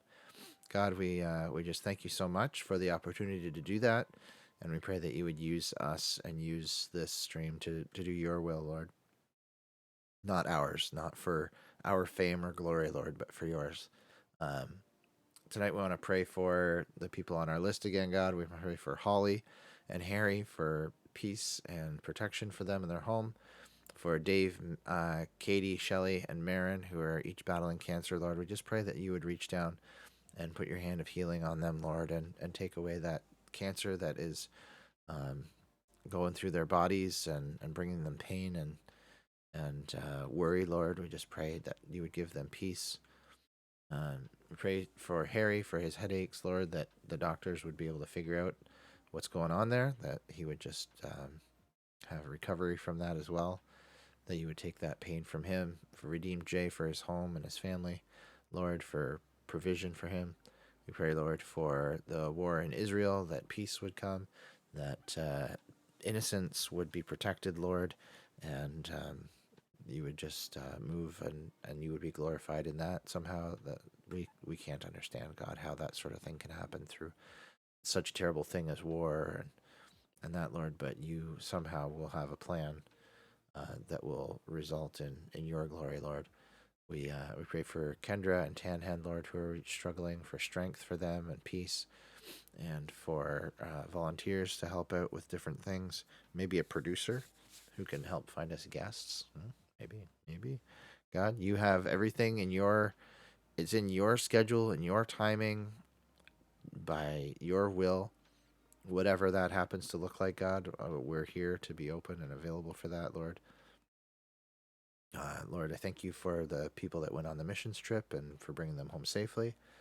We pray for EG and EG wife for protection for their family and their community, and just, Lord, bless them.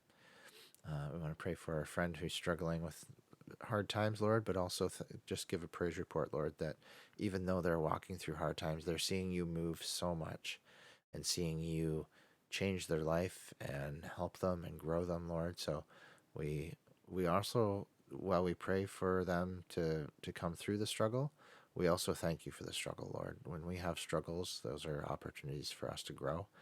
And we thank you so much, Lord, for growth in our lives, that we can rely on you to carry us or walk alongside with us through those hard times. Lord, we pray for Kendra, Brian, Mork, for just peace and wisdom, and for wise people to enter into their lives and walk alongside them and point them towards you, Jesus. We thank you for Blanco and pray for his eyes to be healed, Lord. For myself, for my eyes, Lord, that the fruit of the Spirit would just grow on us as we are the branches attached to your vine, Lord, that we would bear your fruit, the kind of fruit that branches that are attached to your vine bear. Love, joy, peace, patience, all those things that someone would be able to see and go, wow, there's something different about this person. They have something different in their lives that looks joyful, that looks like they have peace during difficult times and things like that, Lord. So we pray for that. Pray, Lord, for protection for our families and our kids, for the ability and the opportunities to be visible to us, to bless others around us. Pray for our mission and our ministry, Lord, to grow and reach people and to be manageable, not to grow to the point where it's stress or it's burnout and things like that, God, but that as we grow, our helpers and our leadership team would also grow and be able to manage and serve people well and not leave people with a feeling of like, wow, like what did I just get into? What did I just go through? What, I think I was in there chatting with people and part of a community, but I also felt weird or ignored or anything like that, Lord. We don't want that sort of thing to happen, God. We do want to grow. We want to serve more people and love them for you, Lord, but we also want to do that wisely. We want to do that with patience. We want to do that with love and authenticity. So we pray, Lord, that you would be in all of that, that you would take this and use it for your will, not for ours. We thank you for our friends and viewers in that, Lord, and pray for a great night's sleep tonight and a great day tomorrow, Lord. So we thank you again for a great first night of Alpha, and just pray for the people participating and anybody who might have missed the first week that comes next week, Lord. We just pray again that they would receive from it, that they would learn something or feel closer to you through it, and that they would engage with our community and feel seen and cared for and loved by our community as well. So we pray for all this, Lord, in your name. Amen. All right. Let us raid somebody. Who are you? Catch a W. Was playing some Minecraft. I think he was playing Minecraft last time. Excuse me. Big yawn.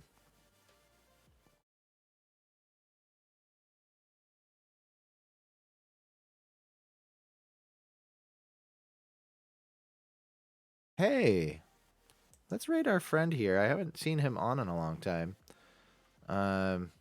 Street Taco Eater, but he's streaming on his 9292 account. So he's got like a positive mental health focus gaming community that he's running here. And I haven't seen him in a while. He's pretty good at COD. He plays a lot of COD and stuff like that. So we'll jump in and say hi to him and just bless him tonight with a couple new people to chat with. And yeah, we'll go see him. Get ready to raid. Let's throw some emotes in chat here for people to copy and paste.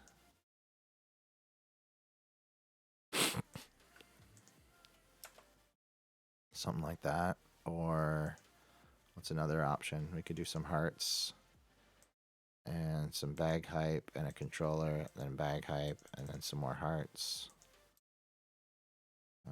We could do a cool bag raid.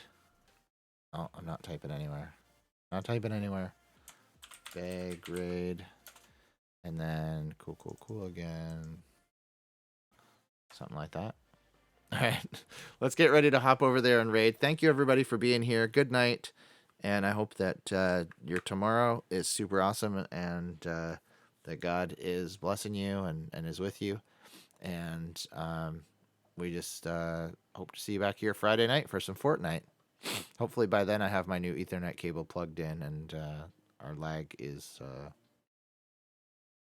not horrible again. So good night, everybody. We're about to raid. See you later.